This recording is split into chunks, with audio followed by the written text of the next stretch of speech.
Trying to touch base with Adam today just to verify that there are no zoning freezes in effect. They don't have a subdivision plan approval. Not that I'm aware of. These five guys could probably tell you better than me. If they file a subdivision. Yeah, you know, if they've never filed a subdivision plan, they've gotten subdivition approval from you. So No, there's no zoning freeze in effect. So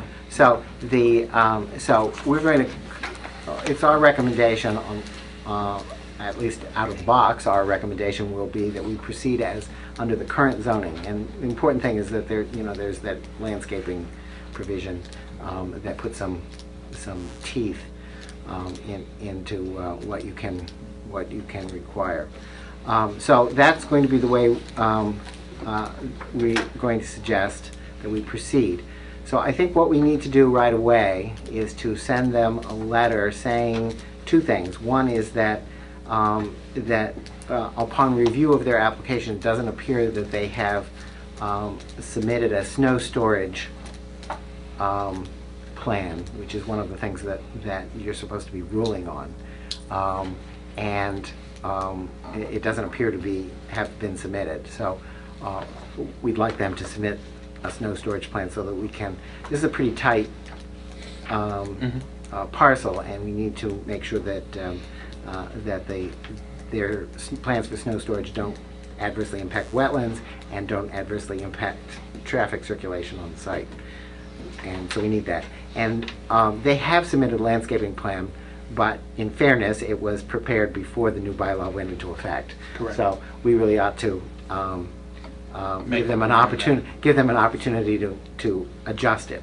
Okay. Obviously, they also have the opportunity to make changes if they want anything else they'd like to make changes to, but at least those two things I think we should send them some correspondence right away that invites them to do that. Okay, as far as peer review consultants go, we did talk to Beals and Thomas and to the Beta Group. They each gave us estimates of $5,000 for cost of peer review. And then we talked to Miaris and Harrington, and we gave you an estimate of $7,500 for our participation. So, Participation, so you'll be at the meetings? we'll come to the meetings and we'll help you write the decision and help you with your deliberations. Okay. The last time we did this in the for Diamond, we ended up eating a lot of time, which is why the estimate's higher than it was the last time.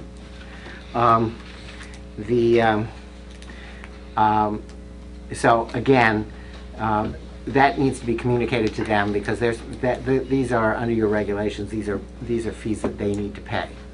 Yep. Yep. Okay, and so that needs to be communicated to them right away as well. In the same letter? Same letter. One letter can. Okay. Now I Right, believe. now, Yeah. do we go ahead and just schedule the second Tuesday of January? Well, I think Schedule a you hearing need. with them? I think you need. You're going to need at least three dates. Well, that's what I was going to say. Yeah. If it's agreeable to the board, as much as I cringe to throw it out there, we should probably meet the second, third, and fourth Tuesday of January. Now, do we have to advertise this? Okay. Which will be at their cost. Yeah, but But now, even the We're fourth talking Tuesday time. of January, actually, Yeah. if the decision has to be done by by the January 31st. That means that. Yeah. I mean, this is tight. This is really tight. And the saving grace is that, as I say, we had the status conference in the land court on the 13th or the 15th, whichever one it turns out to be. Now, can we get more time at that status conference? I can request more time Right. at that status conference. If I say, we've had a meeting, we've scheduled these other meetings, but gee, there's an awful lot to be done here, you know. I would think that's a reasonable request. Right. What if the applicant requests more time? Is that allowed, or does this have to be done by the 31st? If the applicant requests more time, then we will say we can't give it to you until the court relieves us of the January 31st deadline. So at that point, we would submit a joint motion to extend it. And I think if both sides are looking for an extension, the court is probably not going to,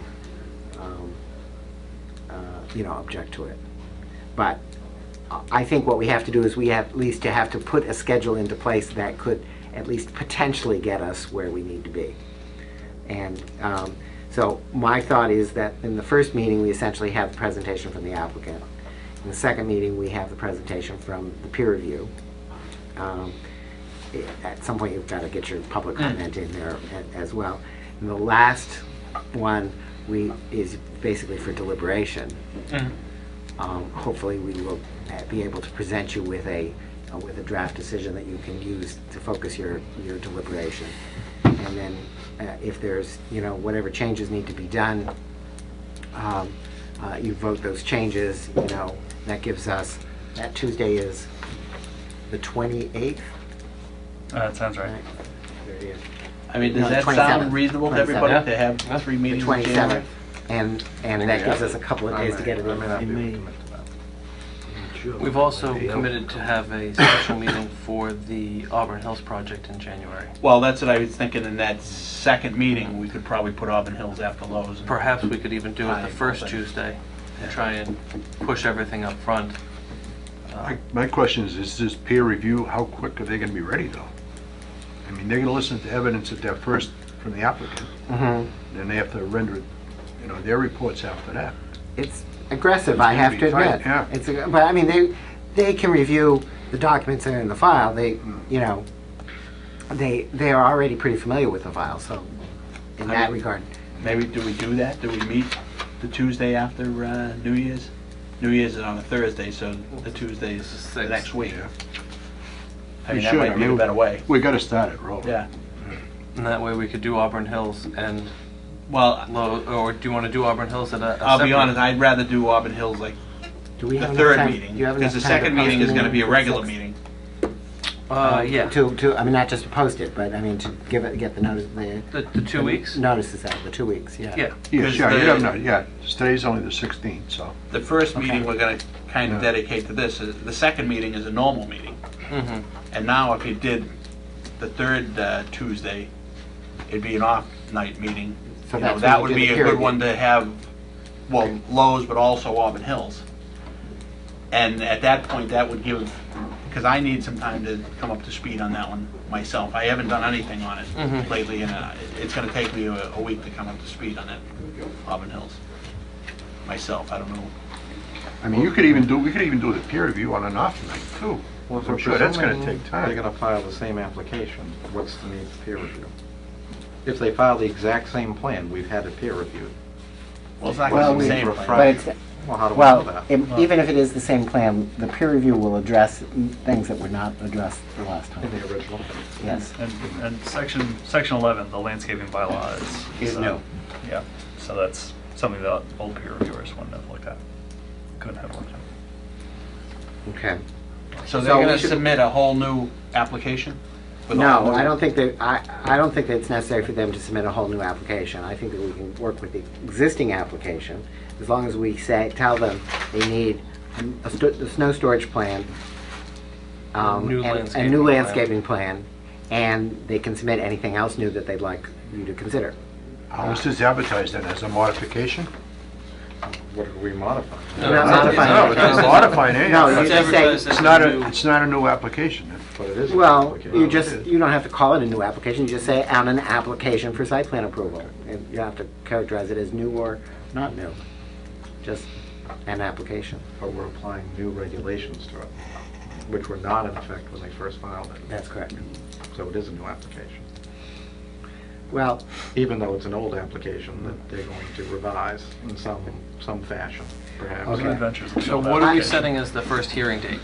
looks like the I would 6th. say probably, yeah, Okay. do the first Tuesday after I New don't know Year's. if I can make the 6th, but you have 3 here anyways who can vote, so. Mm-hmm. Actually, you have 4 as long as everybody shows up, so I don't know if I can commit to that.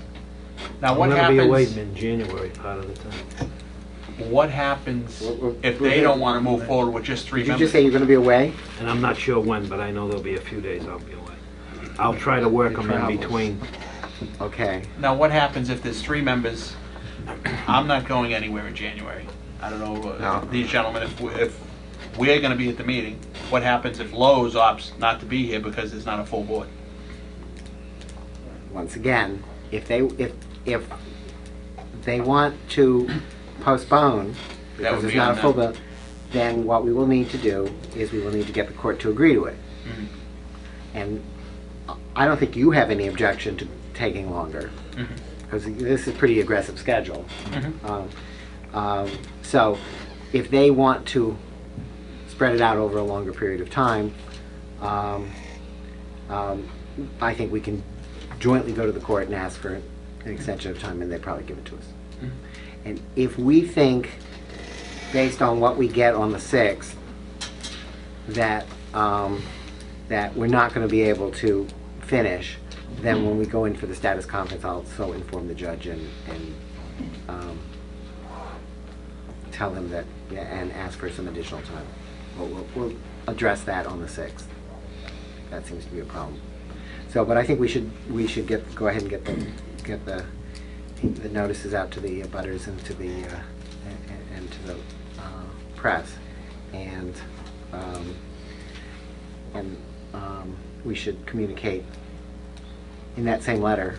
We can communicate the schedule to Lowe's as well. Well, we also have to get Lowe's to file an application Well, and I'd like to get an updated set of plans, in order for us to. a full set of plans. What you're going to work with the plans that they have already submitted, Yeah. unless they submit something else. But Right. if they, for example, say they want to go with the landscaping plan that you have, then you got That's it. what we work with. Oh, That's what okay. you work All with. right. Can we okay. require them to refile the plans? Because is that what you're asking for, is new sets of plans? Because you don't have the sets from I previous? think I do, but Can we ask them to file the sets of plans? I think that's just a courtesy thing. That's not really filing it. Okay. It's just, do they have any extra copies? Yeah. Because we were unable to locate it Okay. or whatever. Yeah. I don't think that you want to say you have to file a new set. No, but- That's not a real filing. No, That's it's refiling or yeah.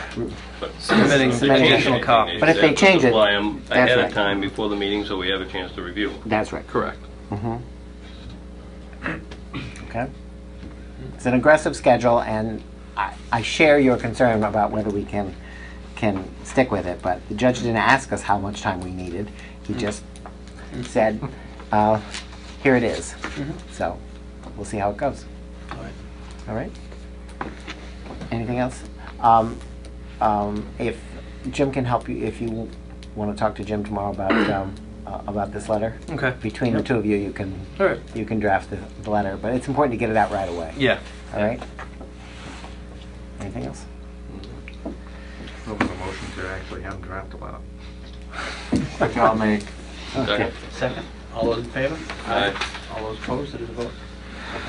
Have the chairman sign it when he's done, just so it's done quickly. Or the vice chair, if you're not available. Okay. All right. Thank you, guys. Thank you. Thank you. Thank you. Nice meeting you. Holiday season. Enjoy Cleveland, they have lots of snow. But they have the rock and roll. And I'll music, see you so on don't have Thursday. to- What time? Unless I can't. Adam? Okay. They didn't say, but previously it had been 8:30. Okay. So Are they having a? Good luck to you, are they Jim. having There's a Thank you. small Once again, possibility I Spider won't be able to Woman. make it. they're having a Monday's because of a conflict of schedule, but meeting They scheduled Monday? they canceled. I think it will Monday's be meeting. all right. Okay. Oh, so they have Thank to you. go to public meeting and then they're going to executive. Yes. Yes. All right. We do not have any A&Rs. Something I said, Bill? We don't have any. Use some Oh, space. okay. Ah, well. All right, next Anything item. but Comfort zone. Next item on the agenda is a hearing for modification of an approved subdivision entitled Briarcliff Estates under the planning board's authority as outlined in Mass General Law, Chapter 41, Section 81W. With this, I'll step away and hand it over to Bill. Okay, I think really the status of this is we had met back in October. And I think we had more or less agreed, we were looking for a time frame. Yes, we agreed to the date. Yes, we agreed on a few things, but 9 months sufficient time for Regis Drive, 2 years on Briarcliff. I think, and we also have that hit list, Bill, that you had made of requirements. And I'm sure none of these have been met already. Right. Yeah. And we were waiting for something from conservation as regards to that. Should have been sent out. Yes, yeah. We got a memo from We got a memo from them. So I think what we need to do then is make a motion that includes that detention basin be built on 166, is that correct? Right, Because that's part of the original subdivision. you could, and through, I know Adam's looked at this as well. The issue was that the detention basin was sold as part of another house Yeah, lot. it was sold to However, Patriot. the developer does have an easement to build that detention basin. But what you could do is specify that that detention basin is constructed prior to any additional work relative to the subdivision occurring. So that way it would be Next thing completed that, first, yeah. right, before he does any more roadway work, he would go in there and construct that detention basin and direct the runoff to that basin. Because there's still a cease and desist order there, isn't it? Correct. The cease and desist though is on that separate. Yeah, is on Yeah, separate that lot. That will 166, yeah. eventually be lifted, Right, but, so they're separate yeah. ownership, but. But this detention basin has to get built. Has to I be built. believe everything. part of the cease and desist is the construction of that detention basin, but I'm not 100% sure. I can't say that would happen, because I think they realize that the detention basin is still the responsibility of the contractor who's building the subdivision. So again, without not having the conservation meeting closed, it may be that they may lift the cease and desist order with other mitigation on that property. But as a time frame, we should put that as the first item. I think so. As far as any additional roadway work, the detention basin should be constructed and runoff directed to it. Well, we had 7 or 9 months from October. I'm not giving them 9 months from January. No. So we can. I mean, at some point, this actually has to get done. So, I mean, with a motion, we could change this to 6 months and. Well, we should just set a date and be done with it, because I mean, we've got neighbors who are continually being inundated with problems, and we so far haven't been very successful in addressing any of those. I would advise you against setting a firm date and using a timeline, only because by setting the firm date, well, it's a semantic thing, but holding up of a timeline works better than holding up of a firm date in the subdivision. Whereas if it were, it essentially works out the same, but the semantics of it fit into the language of the subdivision control a little bit better, in my opinion. So we could say 6 months on Regis Drive. Correct. And 6 months from when to when, is the question. from this. Well, it would be 6 months from Signing the of filing of the decision. decision. Which brings us into June, if we're lucky. Yeah. Well, at least it's going to be done by then. You know? I mean, we're not getting anything done now. Well, that's my ongoing frustration, is the fact that we haven't been successful in addressing any of the problems up there. And again, the public, it's not us that's suffering. They're the ones that are having to live with these difficulties. And Well, I mean, we got 3 or 4 months of cold weather here, so he's not going to be doing much up there no, now. I know he anyway, can't do. so- I know he can't do anything now. No, It's so I just- mean, 6 months, you're only giving him a 2-month window anyway, which is ample anyway, I would think. That's reasonable. Yeah. Okay, so is there anything else we should be including in this? So just for clarification, the detention basin will be connected to the Briarcliff 2-year completion. And Regis is separate, and he'll have till June, Regis. Because Regis is Yeah. almost done. Right. It Regis is just a topic. It should already be done. Mm-hmm. Should already be done, given the conditions Right. we gave them the last time. I don't understand why the heck it didn't get done. But as a time frame, though, this detention basin should be put in first. That would be connected to the continuation of the Briarcliff work. He wouldn't be allowed to do any additional work out there on the roadway without first constructing the detention basin. That's So my that should understanding be, anyhow. that should be the first condition then. Right, That is separate from Regis. Yes, yeah, okay. Thank you. Anything else before we open it up? No? Are there any public comments? Well, let's see. No?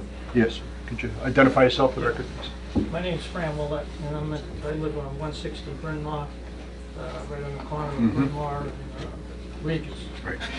And the retention basin you're talking about, is that the one that's behind my property, or is that up near Briarcliff?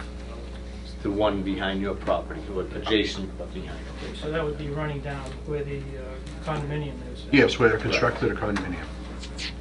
I just want to make one point that it's been 4 years now that that basin has not been built. We're all aware of And that. it's like 3 or 4 times a year.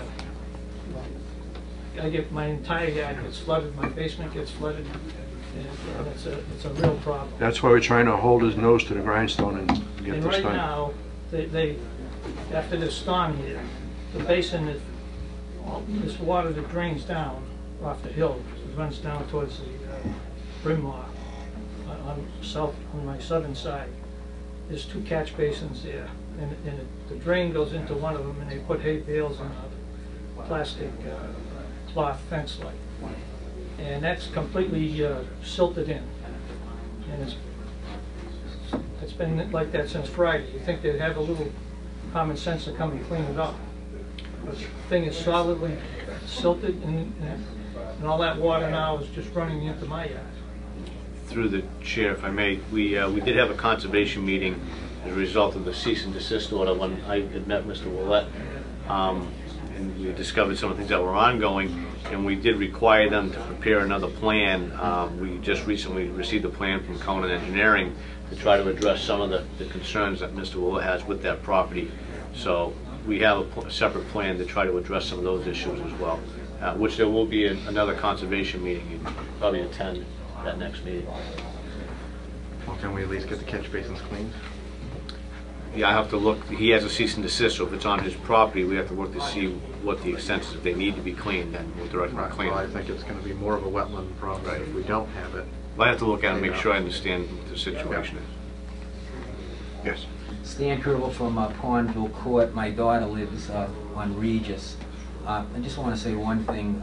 I'm happy with what I'm hearing here.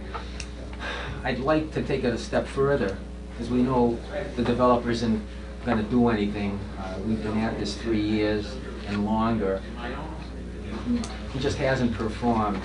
We were at the meeting in September, so like, can't you take a look at the bond? I know it's a big thing, for you to go through the motions and take the money from the bond. There's enough money in the bond, as you know, to finish Regis.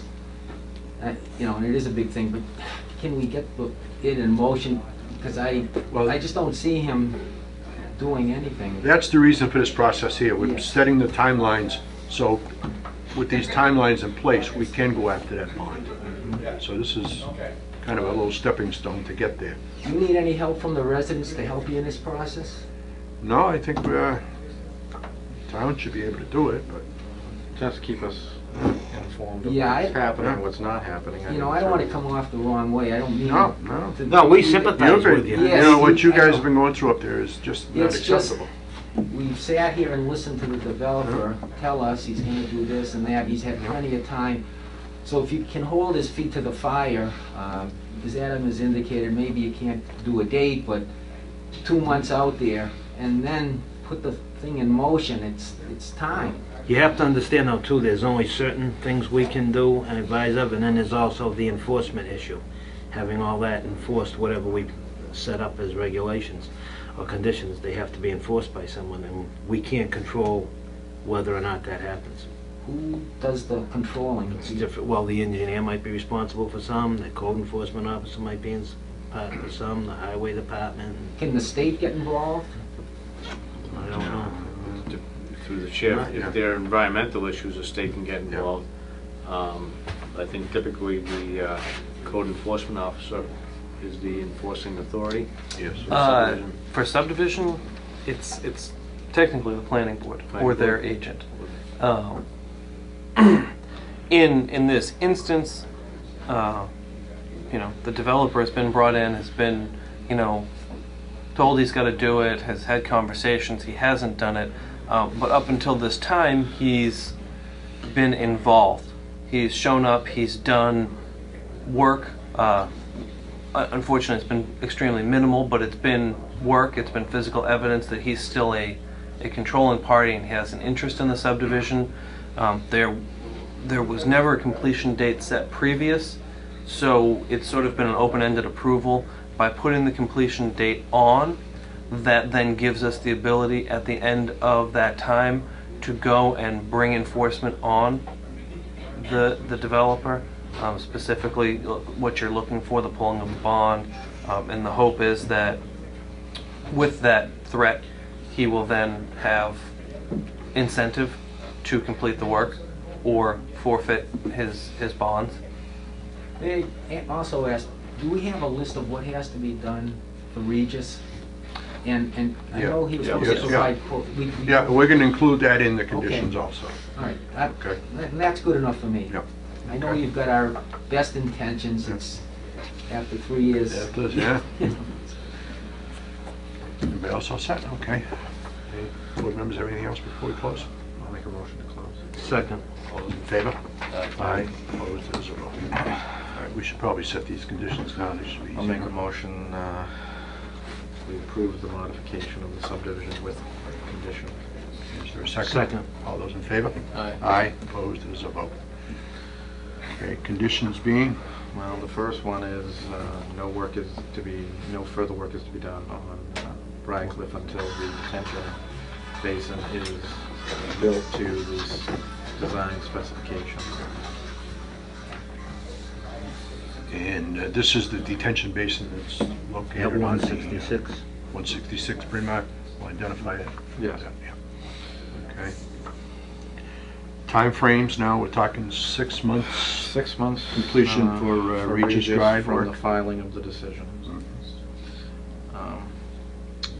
2 years from the date of filing of the decision for Briar Cliff. Should we also, We should say something about Regis being completed. yeah, well, I think we should encompass the memorandum remarks from from data from Mr. Coyle dated August 26th regarding Regis Drive and Briar Cliff,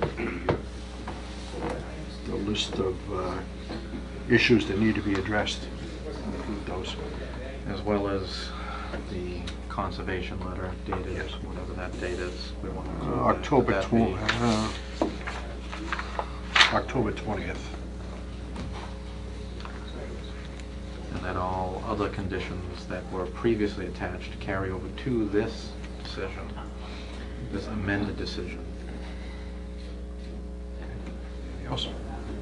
Unless they comply with all relevant town boards, commissions, decisions, and officers' conditions, as well as the construction hours, typical construction hours that we set, 7 to 5, Mondays and Fridays, 7 to noon, Saturday, no Sundays or holidays. Those are all part of the existing. Yeah. Just to restate it. Yep. Did you get all those? Okay, that's it. Make a motion, we attach those conditions to the decision. Second? Second. All those in favor? Aye. Aye. Opposed? There's a vote. Okay. Thank you. Thank you.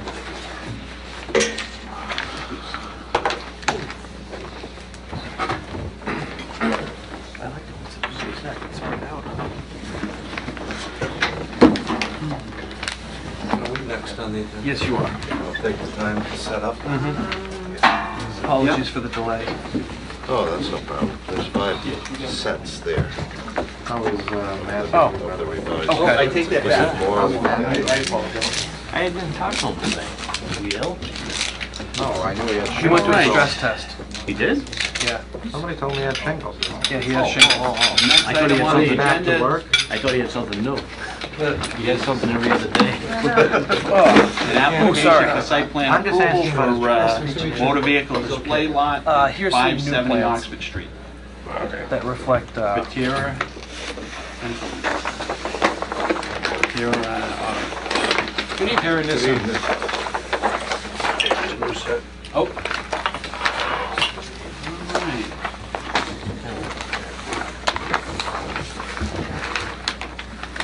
So this is the form.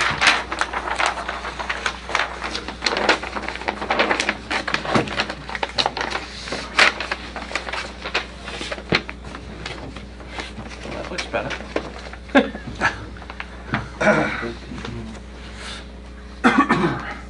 What's that?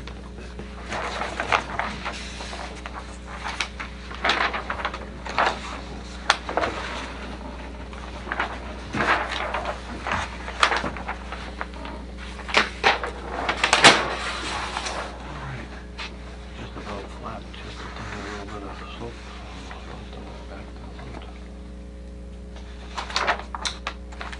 Go ahead, sir. Good Would you evening. like to introduce yourself for the Yes, folks my at name home? is Dave Bean from DLB Inc. We're the designers of the site plan. I'm representing Al Batera of Batera Nissan. Also representing him is Attorney David Schreier. From Springfield, 1380 Main Street, Springfield.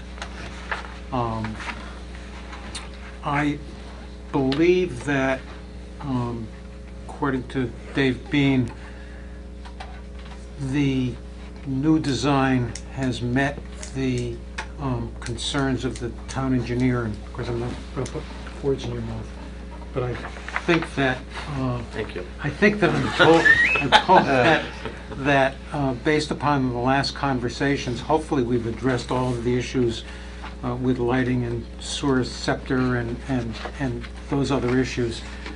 My major purpose in being here is to ask this board's indulgence with an attempt to try and get an approval as soon as possible, so that we can close on this property, take that eyesore down.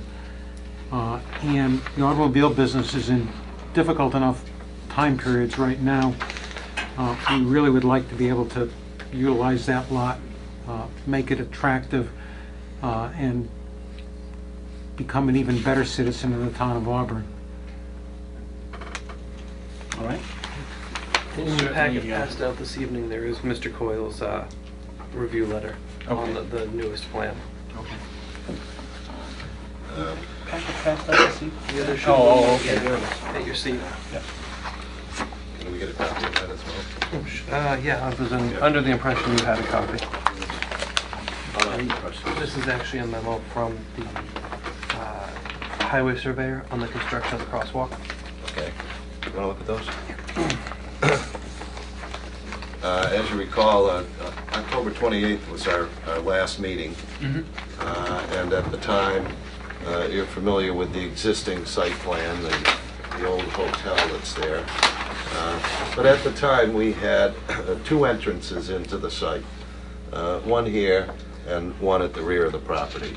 And the initial design was to have loading and unloading on this parcel, and to have display spaces on the parcel as well. And I know that most of the board members had gone and looked at the site, and there was quite a few things that you needed to be addressed before you felt comfortable in going forward. One of the items was taking out the first entranceway, so we took that out. The other item was that no trucks would be coming in here loading and unloading. He would use the existing area that was proposed on the initial facility, so that's out of there. The other thing was that you wanted the 24-foot aisles within the parking area, and that the parking spaces would meet the parking requirements as far as size and depth. So that's been included on this plan as well. One of the other items was that if they was going to use this for display vehicles as opposed to storage, that we needed a crosswalk. The site distance had to be checked out for the location of the crosswalk, which we did. And also, you wanted a fence of some sort from the crosswalk all the way around, and including the frontage on Route 20. Basically, it was used as a pedestrian barrier. Albatera has a sample of the type of fence we're proposing. It's a decorative post and decorative chain fence, and we felt that it would be placed just inside of the property line on the Batera property, and that, along with the landscaping that's proposed there, would deter people from crossing the street at any other area besides the crosswalk.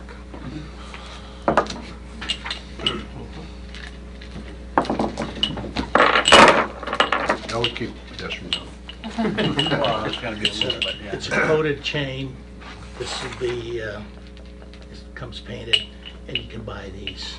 Would have these finished, so it should look pretty And the good. cross pieces are chain, Yes. But they're one or just one at the top or any? just one. In addition to that October meeting where we, excuse me, got a lot of direction from the county, within a month we got a list of comments from Bill Coyle, the town engineer, and we've been working on those, and we feel that we've addressed all of those comments regarding the technical aspects of the site. One of the additions that we put in for drainage purposes, and that's shown on the on the drainage plan, the final grading plan. Well, I'm getting there. There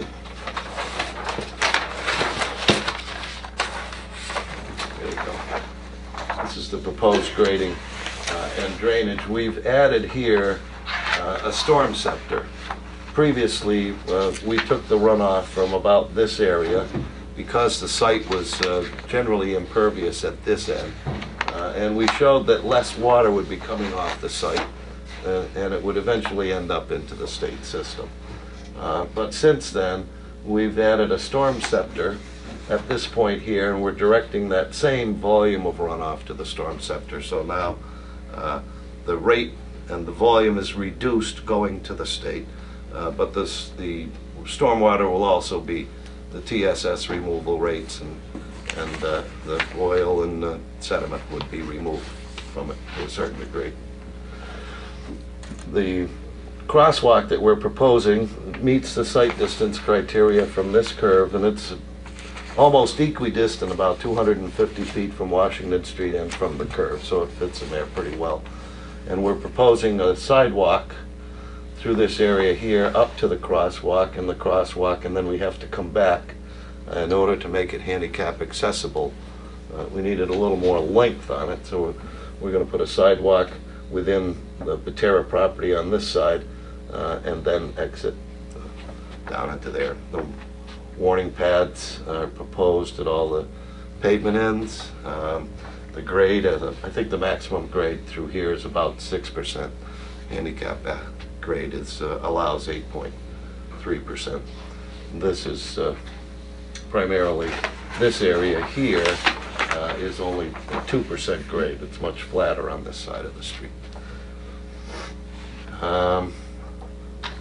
Landscaping layout plan shows the layout of the aisles and the snow storage area, which is right in here. We still have the 24-foot aisle. Snow storage will go in this area, and these few spaces, or as many as necessary, won't be used in the winter if we get a big snowstorm.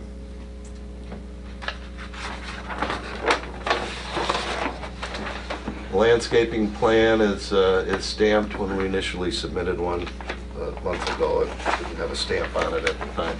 This is Cannon Landscape Architect that did this work for us. And there were some comments that Bill Coyle had regarding landscaping and the maintenance requirements and everything. And I think that he's addressed these with the last plan. Everything is in accordance with your new landscaping regulations.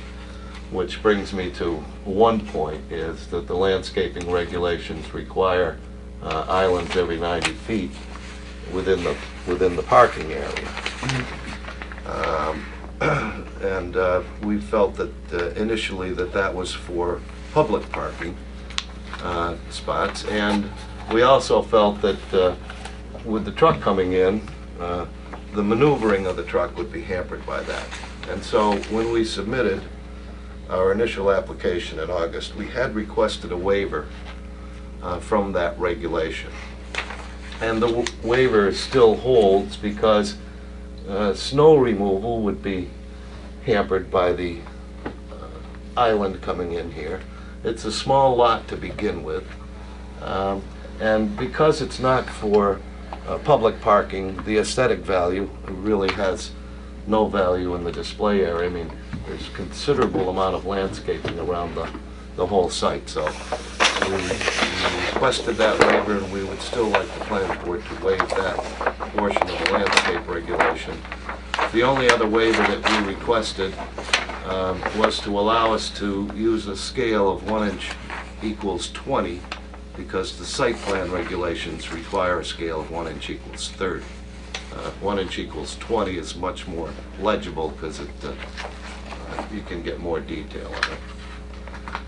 The lighting plan has been adjusted so that for the most part the lumens around the property perimeter are reduced to almost zero, and the lighting contractor, consultant, has put another light on this post facing through the crosswalk, so that the crosswalk could be lit up to some degree at night as well. Yeah, we want that to be well lit, Well, it's security light, Yeah. kind of, but because people will still cross.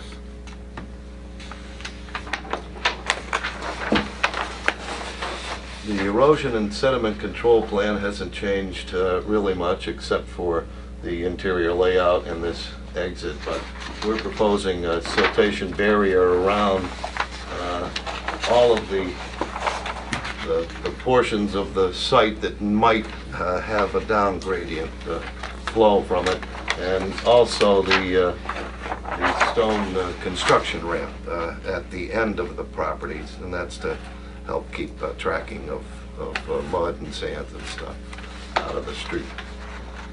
We also wrote a stormwater management plan and a facilities maintenance plan. And this was also filed with the Conservation Commission quite a while ago. At the initial meeting and the only meeting that we had, they really had no problem with the site at all, or with the siltation barriers, or with any aspect of the design. And the only part of the design that's changed is really up in this area here. They were only waiting for the town engineer to review the plan, and Mason Marin from my office is a wetland consultant, and that's what he's conveyed to me. We've since continued that public hearing with the Conservation Commission until such time as we get some sort of acceptance from the planning board. We expect that we'll be fairly soon. And then the last sheet is the detail sheet. We've added the proposed chain fence in detail. We are in need of a small retaining wall just in back of the handicap crossing next to the existing parking area. So we're showing a detail for retaining wall. And I think most of the other structures, except for the curb cut detail, handicap curb cut detail, most of the other ones are on the initial plans for the drainage and for the street, the pavement sections and sidewalks and things of that nature. So, if you have any questions.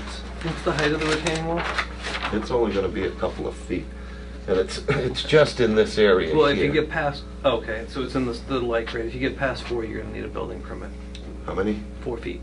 Oh, yeah, no, it won't be, it won't be past that. It's just that this grade drops off fairly steep through this I area. just don't want so- you to start the work and have the Yeah. inspector show up and... Got it. You're not proposing any signage on there?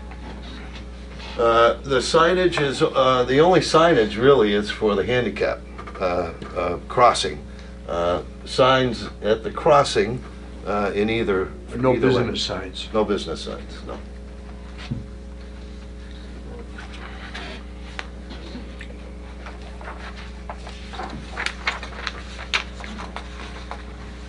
All right. Any board comment? Just, are all of Bill's comments been addressed here? Bill, do you want to go through these? No, I can just go through this. There's three just to, I should bring up. Yeah, I see number And, 7. Mr. Bean hadn't seen the letter to this just recently this evening. The first one in reference to signs, the sign detail that you have, state law, stop for pedestrian and crosswalk, it's actually yield for pedestrian and crosswalk. So just to point out, Okay. that sign would be yield. All right. The old one was stop, but that law was changed a few years back. Item number 16, I'll defer to the board relative to the landscape islands.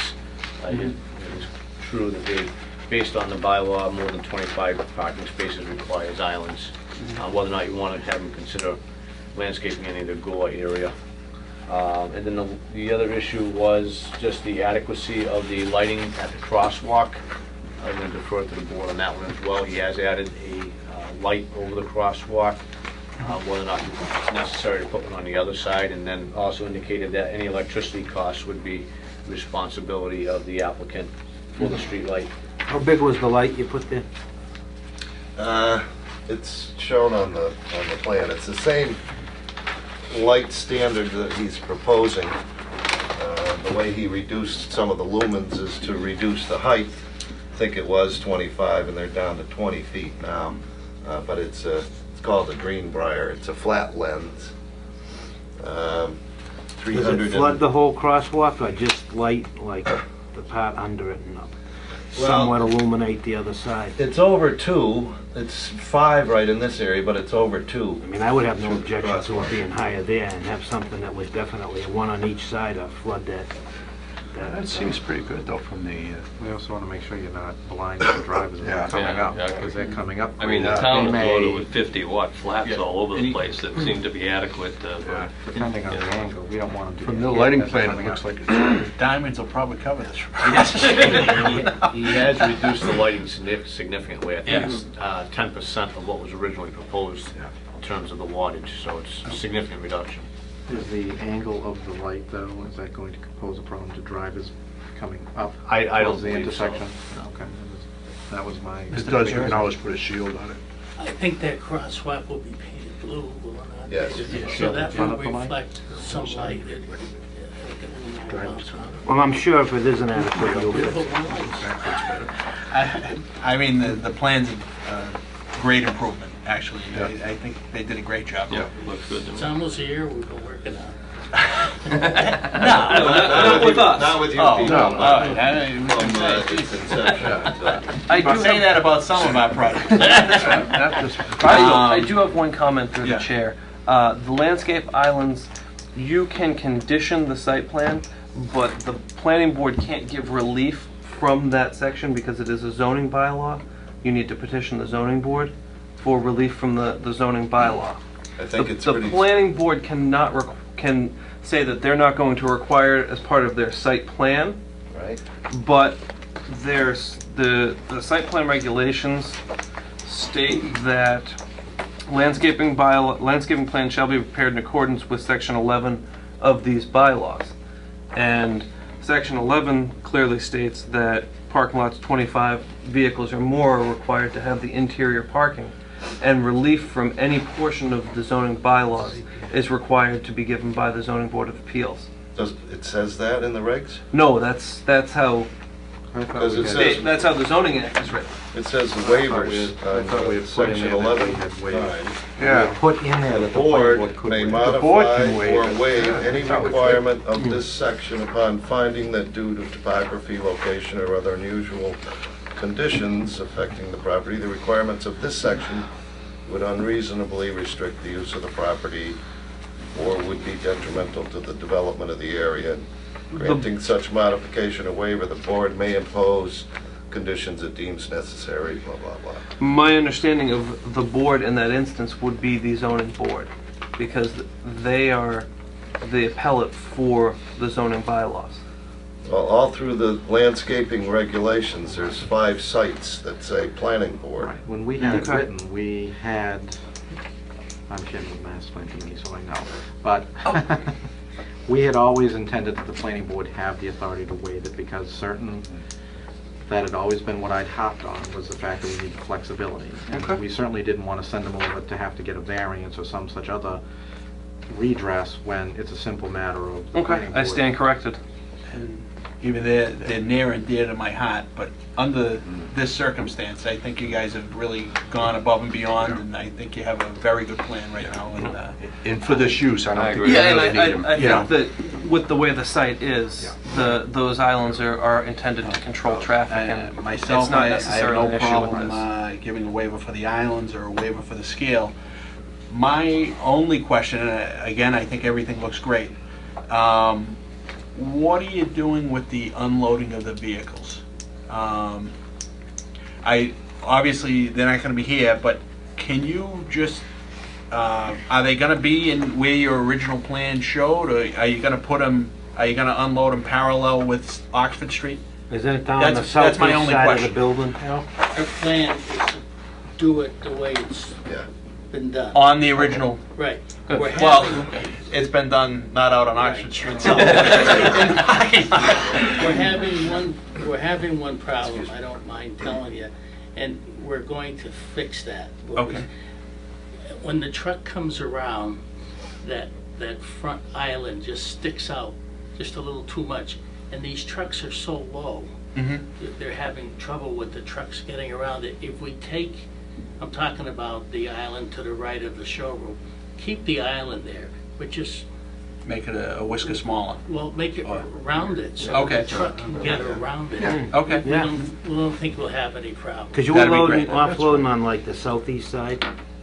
Originally was on the original. Well, they were offloading behind the building. Southeast side. But the truck goes around the building afterwards. We were thinking maybe we should do that even now, but then I thought, well, we'll come before you and get the proper permit to cut the island down a little bit, and I think that will alleviate that problem of being able to get around.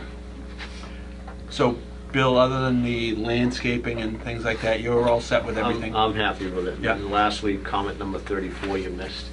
Very minor. We still have Auburn there as a city, so change that to a town. We're not growing that fast. But no, they did a good job addressing all my comments. I'm happy with them. Did a nice job, Joe. Nice. Yep. No, absolutely. All right. I have one more question. Go ahead. On number 7, it talks about removal of earth material within 10 feet of historic high water mark. Have you applied to the ZBA? And does the plan show that grade? I don't think they are they? He has indicated that is proposing a 3-cut under 4351 of the zoning bylaw. Removal of earth moved to within 10 feet of historic high water groundwater levels requires a special permit from the ZBA. He has indicated, I believe, in his response letter that they will be going before the zoning board. But we can't approve something that's in violation of the bylaw. Do we put it subject to? You can approve this prior. We'd always been told no. I think the previous discussion we just had on the project that shall not be named indicated that you can do such. You can approve it conditional too. And obviously, you're approving a plan that isn't in conformance with the zoning bylaw that we're supposed to say it is in compliance. So my understanding had always been different. Well, it's not in compliance. What he needs to get from the zoning board of appeals is a special permit. A recent decision is you approve subject to them getting that permit. It's a secondary permit. It's not a variance. He's getting a special permit. He's not getting a variance. So he's not in violation of the zoning bylaws. He's without But he can't do it without a special permit. Correct. But that just makes this But plan we just went null and through void. something else with an earth removal permit, and that's gonna be subject to. Well, that's a different situation. Not really, though. No, It's Not really. But it's not. It's the same situation. It's a site plan conditional on a special permit. It's a special permit. Yeah, it's a site Yes, plan if it conditional were on the if it site. were a variance, I would agree with you. I would say you have every right at that point. Okay. If it's done and they don't have a special permit, it's on you. Well, we can't do it. You can't go We're forward. not going to do it without Oh, going yes. for a special Yeah. permit. No. People do all sorts of things in the town of Auburn. They're not supposed to. Well, some people. Yeah. All right. Not to be named. Any public comments? Is it, good point, Bill, good point. Any public comment on this? Yes, if you could give your name and address for the record? Tony Oakman, 600 Oxford Street South. Mhm. I'm very concerned about the pedestrian crosswalk from a safety standpoint. I just want to voice my disagreement with approving a crosswalk there, but if it does go forward as that, what I would like to suggest or ask is if they could put in these pedestrian pedestals that light up, one on each side, so that when a pedestrian is going to cross, they can push a button on those and they actually light up, and it will highlight give a little bit more of a notification to traffic, people that are driving down that street, because it is a highly traffic, the traffic is very heavy in that particular area. It is an extension off of Route 20, and there has been quite a bit of concern about Route 20 for a number of years. And so I am a little bit concerned about having a pedestrian crosswalk that close to Route 20. And if they could do something a little bit more than just lighting, that might highlight that, I would appreciate it as a resident of the street. Okay. Through the chair, can I Yes. address that? Yep. We do have signage that is set back from the crosswalk in both the travel lanes, about 200 feet, indicating that there is a crosswalk ahead. And then at the crosswalk, there's a sign on either side facing the travel lane that indicates now that it has to yield to people in the crosswalk. Traffic has to yield. Just in response to that, signage is great, but it's not as good of a visual effect as these pedestals that they have. And from experience from being and living in that area, we have signage that says no right turn coming out of BJ's and Home Depot. People ignore it all the time. People just seem to ignore signage. But if you have a pedestal that lights up, I think it's a much better signal that somebody's trying to cross in that area. And it increases the safety for the pedestrians in that location if you do something like that. Mr. Patera, would you be opposed to that? Really not, except that I'm a little concerned about the cost. I mean, do I have to dig this, does a wire have to go in the street? I mean, you're talking about just putting something, Well, there's gonna be wires in those locations for lighting, so you yeah, could but not probably... in the street. Yeah, only on one side. Right. I mean, I don't think you're talking a lot of pedestrian traffic. Pedestrians, no. I don't Why know. wouldn't... I mean, it is well lit. I mean, there is plenty of signage. Painting it a different color. But we're doing that. I think it's good the way it is. I mean, if there's, if, I do also. I would request that if there were an issue that comes up, that we're certainly here and we're business residents of the town, and call us in and we'll listen to you. What do you mean by an incident? Somebody Well, gets hit? no. I mean, if in fact it's proven that the foot traffic becomes heavy there, which we don't anticipate it's going to be, that if the planning board then has concerns, I'm telling you that these people have been in business a long time, not in Auburn, but in Western Massachusetts, and they'll be responsive to a reasonable request. Well, what's a great volume? I guess that's the point. How many people? I just don't see what the harm is in doing it, but... realistically, I'm just asking. got down the lots line or around town something. in general. I'm not advocating for or against. I'm just saying, what is a great number? what validates that? What number do we agree to is a great number that would necessitate this? And we'd also have to look, would the town have to take this over if it's in the public road? Or a traffic signal, and then you have an issue I of don't see there maintenance. ever being enough No. pedestrian traffic to require much more than they're already intended to do with signage and Even just painting and lighting.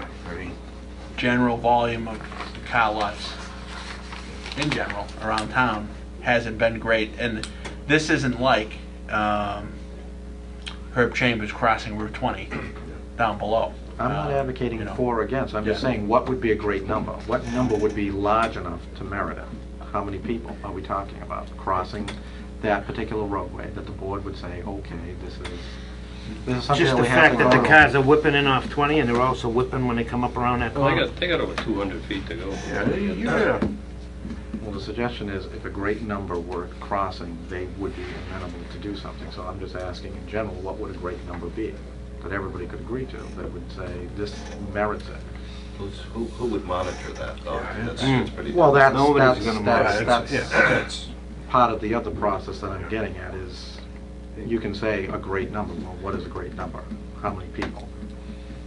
I can promise you this, if there's a problem there, we'll do whatever we have to do to fix it. mean, I don't think the site really dictates more than what's been proposed. We have I don't people either. walking across right now that,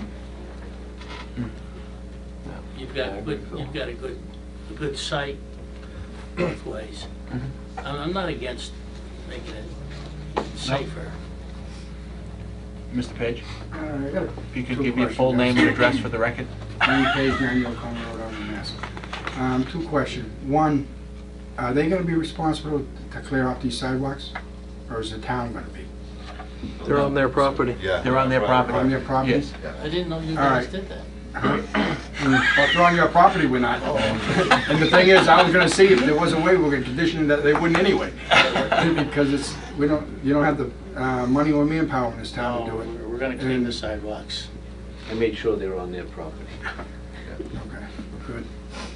And the thing is I keep hearing, this man is making I think a very good idea here with the lights on the end there.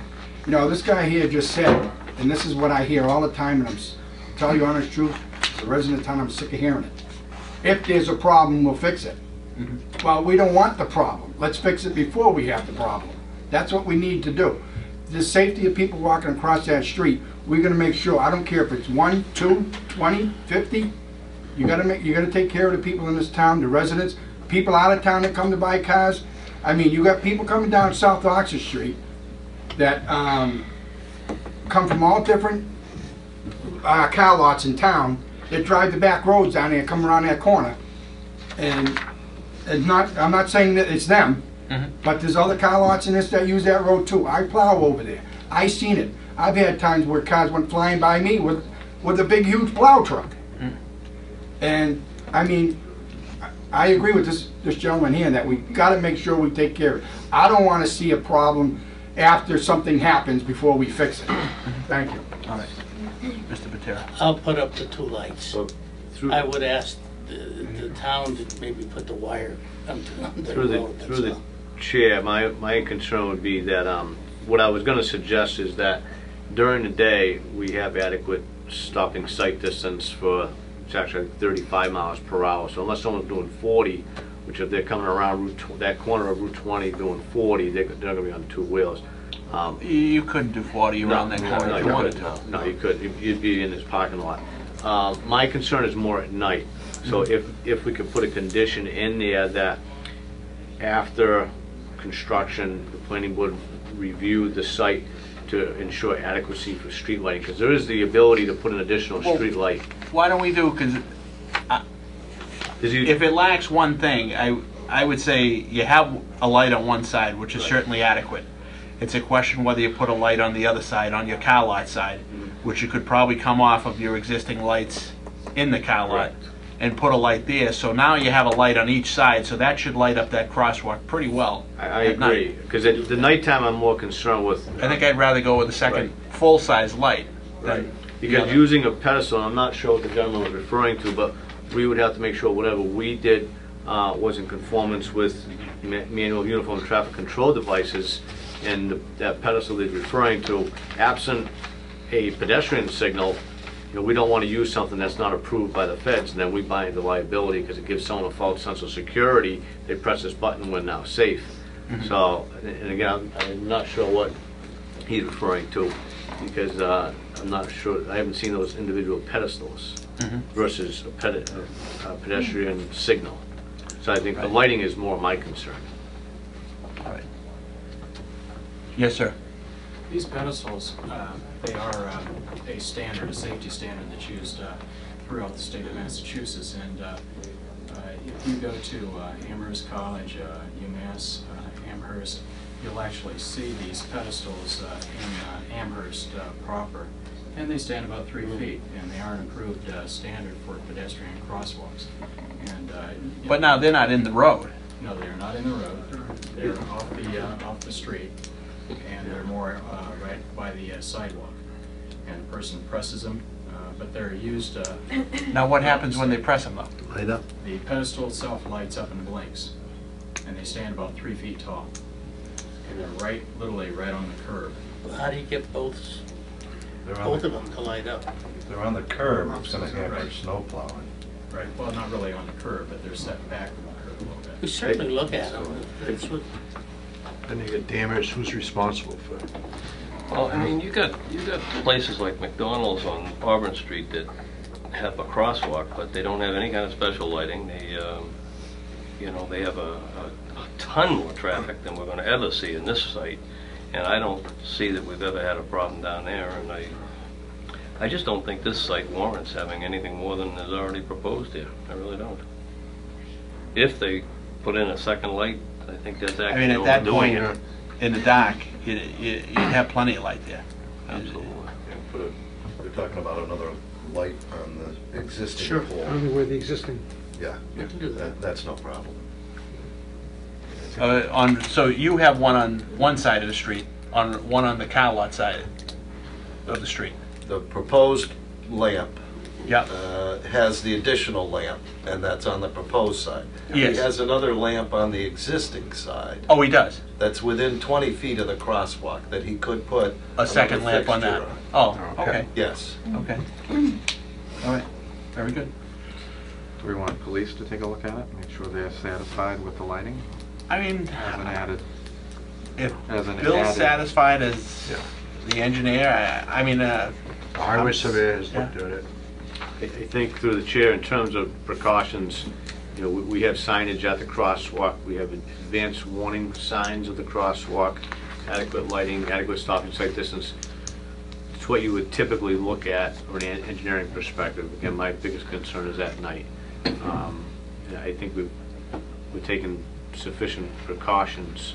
And again, you do look around town, and there are crosswalks all over town that don't have lighting. I think we're certainly taking adequate measures here. Actually, we have a lot of crosswalks now. Yes, we do. No, my point isn't saying that, stating anything about your opinion, Bill. I'm just saying if the public is concerned enough to make a comment, if it would be to our benefit to ask the police department to take a second look and say, hey, by the way, maybe this or that, maybe they have a preferred method versus it might be an extra layer that might bring some comfort. I mean, I don't think it's necessary, but... This was in front of DCG, correct? I mean, they had a, opportunity to comment at that time if they felt there was a problem. I'm just responding to a resident who has a concern. That's my, if we can do anything that's going to make them feel more comfortable with the scheme that's in place, then I think it's always better to do that rather than it's okay. We're going to install a second light. No, I Yes. understand that. Yeah. I'm just saying, Dave, there's a lady in the back. if you have a resident asking a question, maybe it's always good to have a second look. Yep. Yes. Mary Ann Maloney, 600 Oxford Street South. Okay. I think the difference between where we live, approaching an S-curve, coming in from the Nissan dealership, and McDonald's is that the lighting is poor where we live, and we're on an S-curve, and nobody expects to see pedestrians crossing right there. So that's really a big difference. When you turn that corner, if you're coming in from Route 20, coming onto our street, you don't expect to see somebody crossing the road there. So, you know, the lighting, as soon as you get to our house, which is the first house now, it's pitch black down there unless our lights are on. We're not asking for the kind of lighting that you would see at Herb Chambers because that's offensive to the neighborhood. We just want to make sure that when people do cross there, which will happen, that they're safe and that the drivers are safe coming into the neighborhood. People that are coming from the other end of Oxford Street South are whipping up through an S-curve, and they certainly don't expect it as they're approaching Route 20 to have somebody there either. You know, we've got a teenage daughter that drives. 6 in the morning, she's had one of those car loaders coming on the wrong side of the street on the S-curve trying to kind of back into a spot where they could unload in the past. So, you know, that's just an example of you don't expect somebody to be there when you're coming around those curves, and especially at night when it's dark. I mean, to answer that, one, coming in from Route 20, this is upgrade, so you're going to look, they're going to be at the top of the hill looking at that. It's 200 feet away. In the dark, they're going to have a light on each side of this crosswalk now, so you physically see the crosswalk. It's going to be painted bright blue, you know, for the amount, and I can't imagine it's going to be a high volume of traffic. What volume, I don't know. I'm not saying it is or it isn't. I'm just saying a resident has a concern. Yeah, It might be to the board's benefit, rather than saying it's okay. I just think between everything, I mean, you know, we've had them do away with the second entrance. We've had them manipulate this plan quite a bit. And I think in the end, I think they've come up with a decent plan. I'm not arguing the plan, Tim. I'm simply No, I stated. I think between the lighting and the amount of sight distance you have here, it's ample, what's proposed. All right. Hey, through the chair, just one suggestion. If the applicant wants to propose something on their own property, where it's not on the town's property, I'm not sure if it would be visible enough, but if the sidewalk, the wheelchair ramp is on their property, it may provide some additional benefit as well. At least then it doesn't become the town's responsibility to maintain it. And if relative to liability, it's not on town property. Mr. Patera. I was just going to suggest that what you had said, I would agree with. We'll come back to the planning board as the thing gets going, and if you deem that we need to do something more with a light, we'll discuss it and do it. Right now, I would think we'd approve this subject to you putting a second light on, off of your other light. We're going to do that. Now you should have that crosswalk should be 6 or 7 foot candles at that point, everywhere, throughout the crosswalk with the second light. Don't argue to me. It's the residents that have to. No, I understand, but I mean, ultimately it's our decision. You can plead your case to them. They're the ones that. All right, with that, I make a motion to close the hearing. All right, is there a second? Second. You made several comments. I mean, does the board want to continue public comment? I would say let Mr. Page. Sure, say Well, the only thing I'm saying is, I know you're saying, Dave, but just because they made concessions on their plans and it's better fitting you, doesn't mean we have to step on the resident and say, well, too bad. No, we're not stepping on a resident's Well, way. you We just have said a it. lit crosswalk. Nowhere else in town, or very few places in town, you have a lit crosswalk like this crosswalk. Exactly, but you need them. I understand, and they have one. Your plans to do that. I understand that, Wayne. They have it. They're giving us one. Well, You know, they're giving us wheelchair ramps to the crosswalk. I mean, this crosswalk is going to be one of the nicest crosswalks. Why don't we put the additional light and have this conditioned that we can review it at a later date or after construction? That's See what it fine. looks like. That's acceptable. All right. Dave's made a motion, I'll second it. All those in favor of closing the Aye. hearing? Aye. All those opposed? All right. Is Make a there motion to approve. Is there a second? With conditions. With conditions. Second. All those in favor? Aye. Aye. All those opposed? It is opposed. Conditions obviously being one, that they get a permit to excavate within 10 feet of the water table. Yes. 2, that Waive they... the landscape islands. Yeah, well, actually, we should have done that in the public session, but... So, We can make it a condition, though, couldn't we? I mean, you're approving. You can make it a the plan condition that anyway, there but- be no landscape. That we waive the landscape island. I would think. And also the I 20-inch think the planner has scale. a comment. I would say the waiving of the landscape island should be a vote. Does it have to be part of the public? No, I mean, it can be voted on as part of the approval. But it should be a separate vote. All right. Yeah, I'll Is there a make that motion to I'll waive make the that islands? Is there a second? All those in favor? Aye. All those opposed, it is a vote. Motion to waive The scale. Is there a second? Second.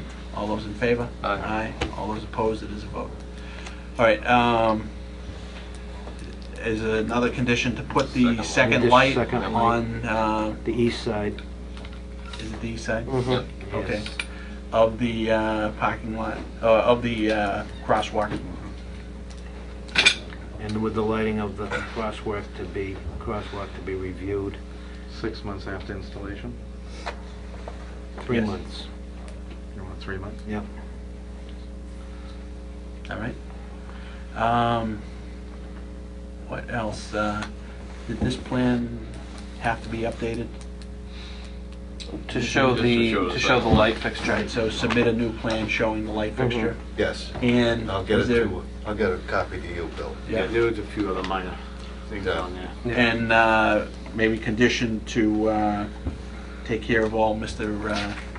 Hoyle's 16th issues in his memo. letter. Yes. As well as all relevant boards, commissions, and committees now. We should also be thinking about construction equipment, school buses. Times they're moving around up there, because the school buses will most likely be exiting that way, I would think, I don't know. But we should be thinking about how we're going to make sure the school buses get in and out of there safely without having to encounter construction traffic. Well, the construction traffic is gonna be on their site. It shouldn't be. Well, they have to get there eventually. They have to get there. I'm just saying, I don't want them to be stuck on Route 20 while this guy's making Is it a not, it's single not like turn. they're even digging across the street. But they do have one trench crossing through the drainage. Okay. It's just something to consider. You get a lot of people on the road. Well, if we get a permit through, can I talk? Yes. Through DPW, they're gonna require police protection, or they're gonna require us to keep the Yeah. You know, you construction. can't dig in the street equipment without a detail officer. Yeah. You just don't want that making a slow turn while the bus is trying to make it and get stuck on 20 is my concern. Mhm. Well, the entrance still is quite a ways away from the 20, so that's still quite a bit of room, I think. And if you're having them trench for the wires, for the lights for the other side, unless you're gonna have power from the other side, you should have them put a possible stub wherever those lighted pedestrians would go, in case you need it. Turn off your light. I was gonna say, hopefully this will be done before during the summer, so we shouldn't, no interference with school buses. All right. Anything else? Should we set construction hours then? Yeah, Monday through Friday. Do it later, do it 8 to 5? Well, Wayne, when do the last buses go into the schools? You know? As far as that area, Yeah. I would say probably back and forth, probably the best thing I would say is probably around 4 would be the safest. But in the morning? So They're you all want done them by in the 8? morning? They're all done by 8. In the Yeah, they're all morning? done by 8. Okay, so not before, say, 8:15 and stop at 3:45? In the roadway or in the site in general? Because if they're in their own site, you know, I would It's up to say 3:45, that's 7 within the to time 5 when the or buses are something. moving, so. What's that? If it's up to 3:45, that's within when the buses are moving anyway. No, but I'm saying Why if not 5 they're, o'clock? if they're not working in the road, if they're on their own site, Oh, the I would site, think they're not 7 to gonna- 5 7 to 5. would Yeah, be they're more not than gonna- reasonable. Sure. You know? Saturdays to noon, no Sundays and holidays. Yeah. Standard hours. And if they're in the roadway from 8:15 8:15 to 5. 4:15 or whatever. There'll be a detail. with the detail. So in the street it's 4:15 or 3:45? 8:15 to 8:15 to 3:45. they're in the street. During school. Yes. Yes, if school is in session. Yeah, if school is in session. Make a motion, we attach those conditions. All right. Second. All those in favor? Aye. All those opposed? It is a vote. Thank you. Congratulations. Thank you. Thank you. Thank you very much. All right, thank you. Nice plan. Thank you. Adam, what's your Just 20-day wish appeal them wish from the time it Merry gets to the town Christmas. clerk? You too. Happy holidays. Good luck with your... Yeah. Thank you. I think it'll look When do you think better. it'll get? We'd like to invite you down. January Anything 15th, because I'll write the decision. Actually, you know what, they might sign it the 6th, but I'll write the decision, and then they'll sign it at their next meeting, and then it'll get filed the next day. All right, great. So I will let you, I'll call Dave. Thank you. Thank you very much.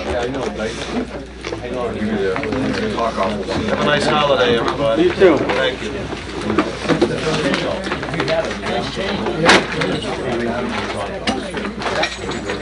Hey, how you doing, Dave? Or Ed? I know what you meant.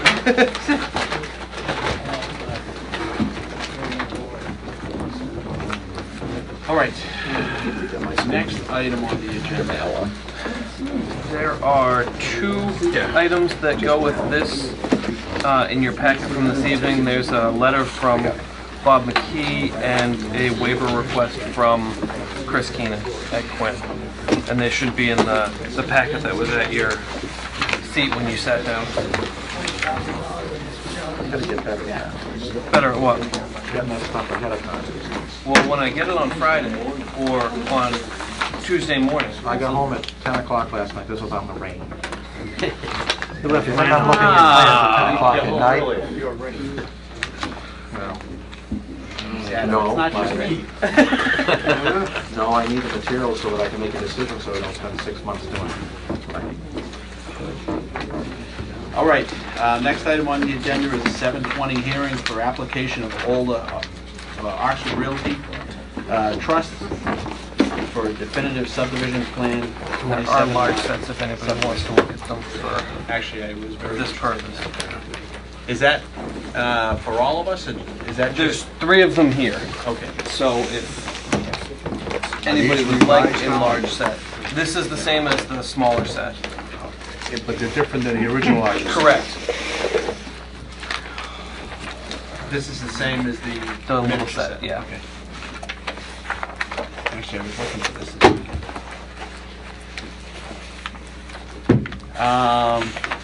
All right, if you'd like to reintroduce yourself again and Sure. tell us where we're at. Bob McKee, Old Oxford Realty Partners.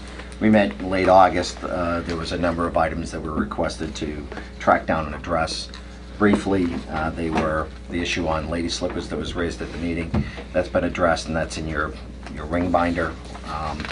Design changes. We were asked to have the subdivision re-reviewed by Graves Engineering and just check that it hadn't changed to the original one. There were some technical issues that he asked us to specifically address. That involved the detention basin. The wetland crossing, as you know, was reduced in width, sidewalk on one side. Waivers attached for that. The 28-foot road pavement that was discussed needs to be voted on because it was originally 30 and we discussed the 28 in that August meeting. Okay. And so just making a mental note for the board, and that's just simply a vote from what I understand. It's not a waiver request.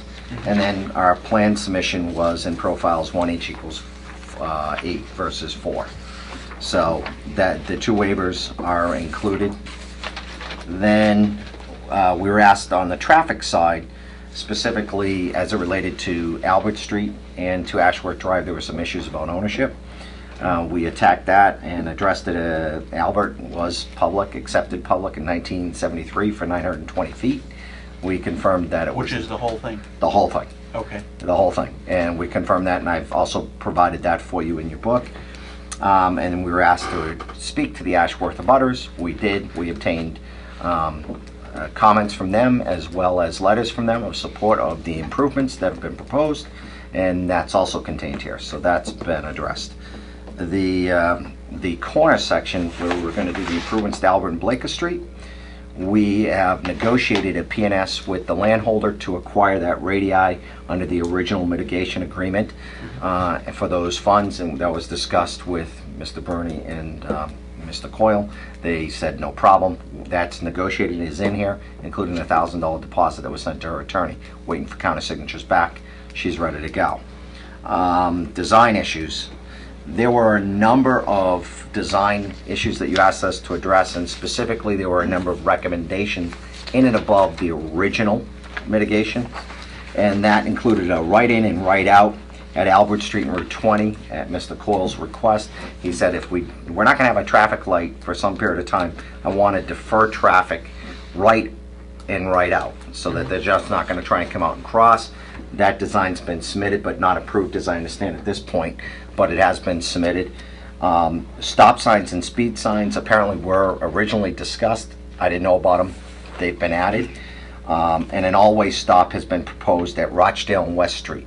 There's a three-way intersection there, and they've proposed an always stop. And then who's proposed? Your traffic engineer.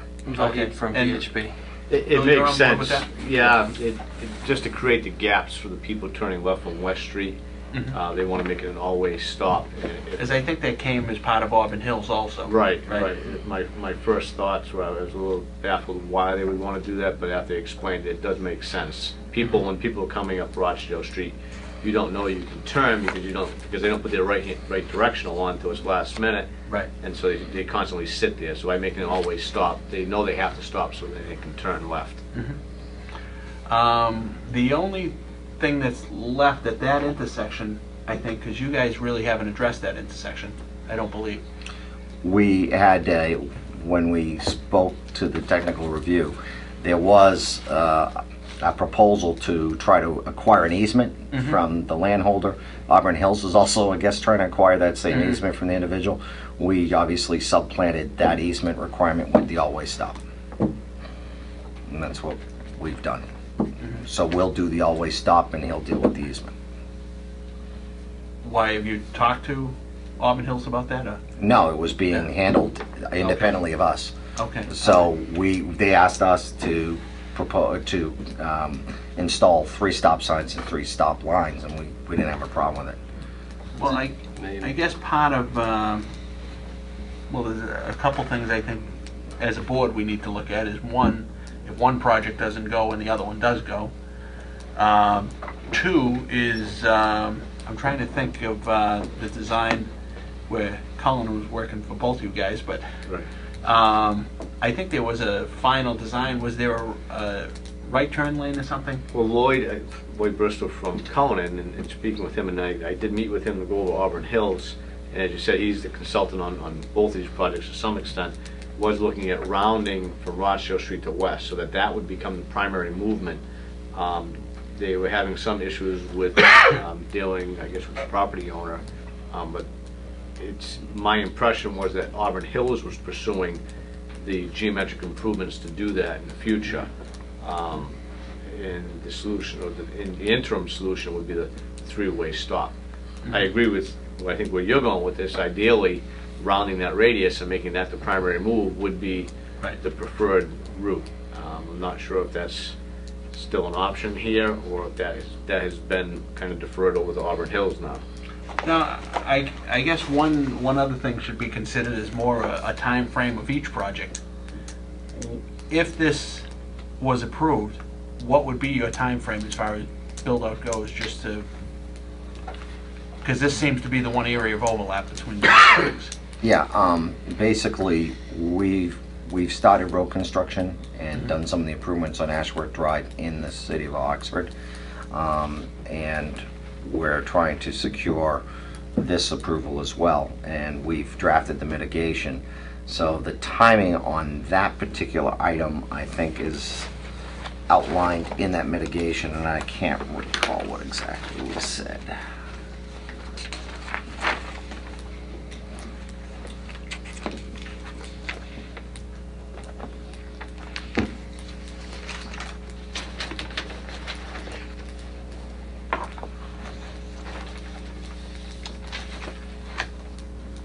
Where was your mitigation under?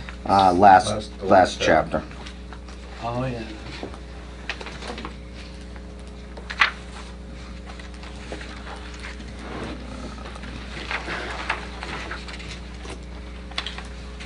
C. Nope, that's not it. Always stop, Rochdale is with item 5 above, so it'd be in the first 12 months would be what we come out of the gate doing.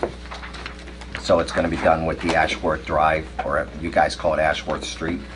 So we've noted this to be done with that side of the project. I think that the intent from Vahid, and Bill, correct me if I'm wrong, was that correcting the issue at that intersection was something that needed to be done sooner rather than later due to Ashworth and Rochdale and West being the exit route for the Oxford portion for a period of time yet to be determined, but prior to any of the other accesses being constructed. And he felt that by adding the extra cars to that intersection as it wasn't going to function properly, and the three-way stop, as Bill was saying, created the gaps.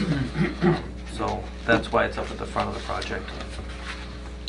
No, that's fine. And actually, in just looking at this is the first time we're seeing your proposal as far as funds towards the mitigation. Actually, it's not the first. I actually gave you the first draft in August. And what we did was we added and refined this through the technical review process. I think in August you were still questioning the amount, last I knew. We had a blank under one of the amounts, but the other amounts, the first two. You guys did. But what amount are we at? Are we at 380? Well, I haven't read it yet, but... Yeah, it's, the amount is 2 125s, and the third amount was 140. Okay. So those were the amounts that we had obtained at that meeting. We had actually gotten from this gentleman here, I'm sorry I forgot your name. Mr. Carpenter. Mr. Carpenter had actually, at the meeting, provided us the costs that were incurred, and we added in some engineering costs that you had mentioned at the meeting. So that was adjusted. So several of these items remain pretty much static in terms of what was originally proposed and then refined. So just to go through, the first 125 is within 30 days of the certificate of no appeal. And we see after the 20-day appeal period is up. Okay. And then I don't think we've ever supplied a certificate of no appeal, do we?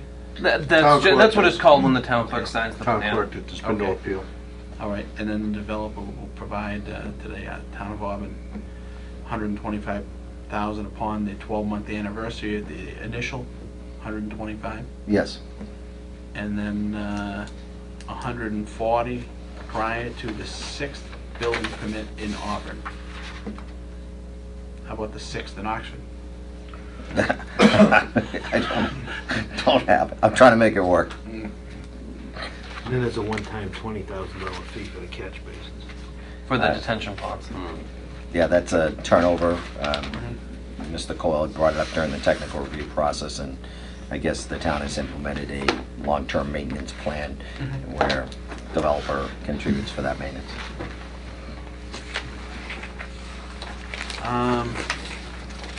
Now, Bill, as far as the design of Route 20, I think the town is going to borrow the funds, so these will pay those funds back. A portion of them, correct. It won't be all? No, the 200, I don't believe the 250,000. No, the 390. Well, the 140 was the reimbursement.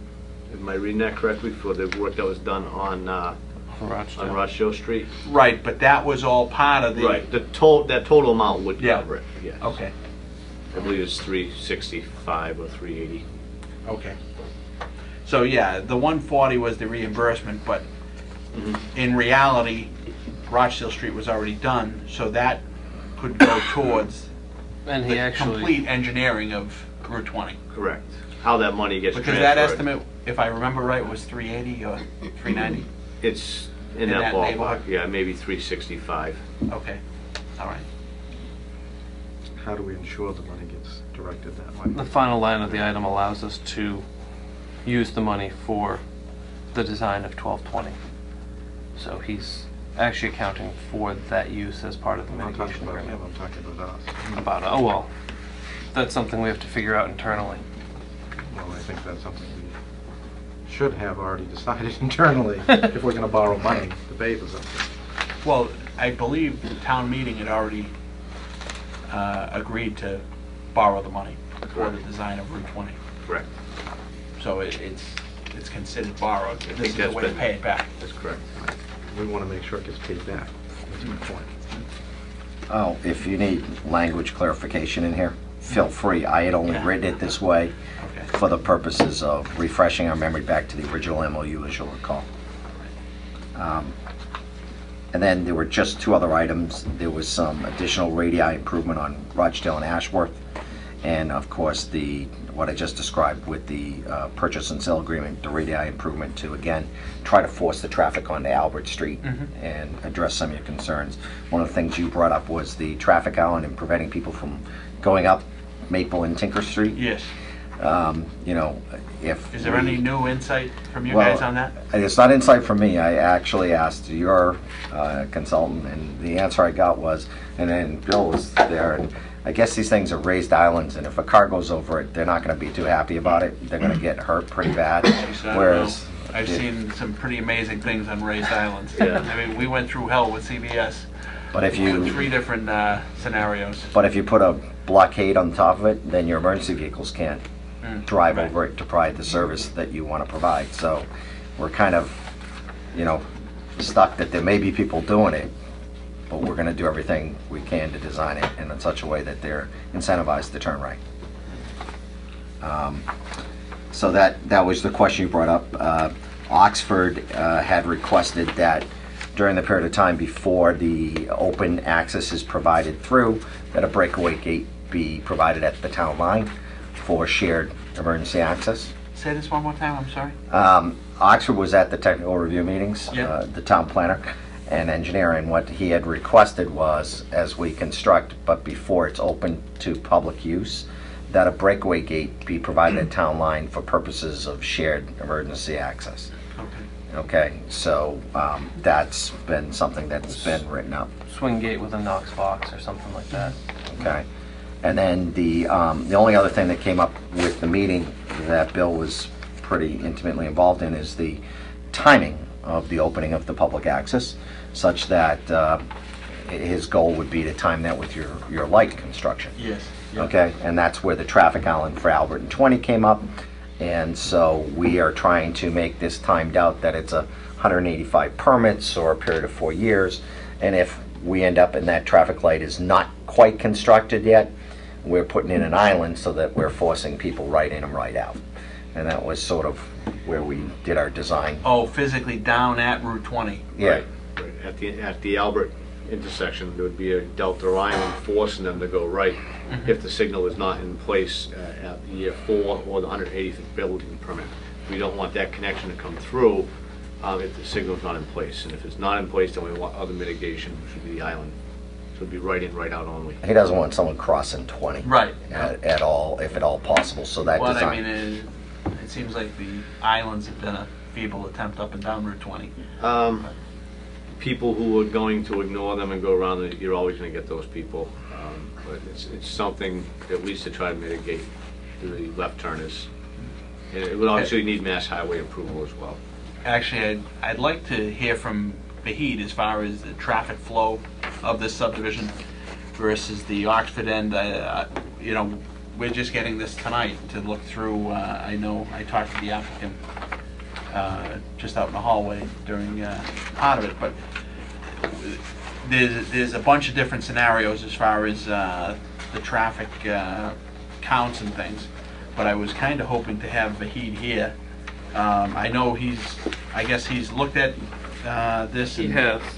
I do Do not we have have a letter from I don't him? have a final report from Vahid. Okay. Nor do I have one from Graves. Okay. I spoke with Jeff Walsh today. He has promised to have it for the 13th. Okay. I have to take for granted that Vahid will be somewhere in the same boat. Could we have since them he's- both at the 13th Sure. meeting? So we can maybe pepper them with questions about this traffic flow. We have money in the account to pay for them to wander up our way. I'm sure Vahid will charge us traffic. That should have been part of the I original. I would think it was part of it. That was part of the original anyway. I'm just asking. Yeah, there was attendance at meetings. Yeah. Both Vahid and Jeff have attended at least 2 meetings. With you guys, not With us guys, yes, with us, and the applicant and Oxford to sort of coordinate this whole thing. I don't believe Vahid has come, I think he spent about 2/3 of his account, and I can check with him and see where he is on that, and get another check from Bob if Because that was Vahid's going to be out of money. the whole issue as far as the board, right along.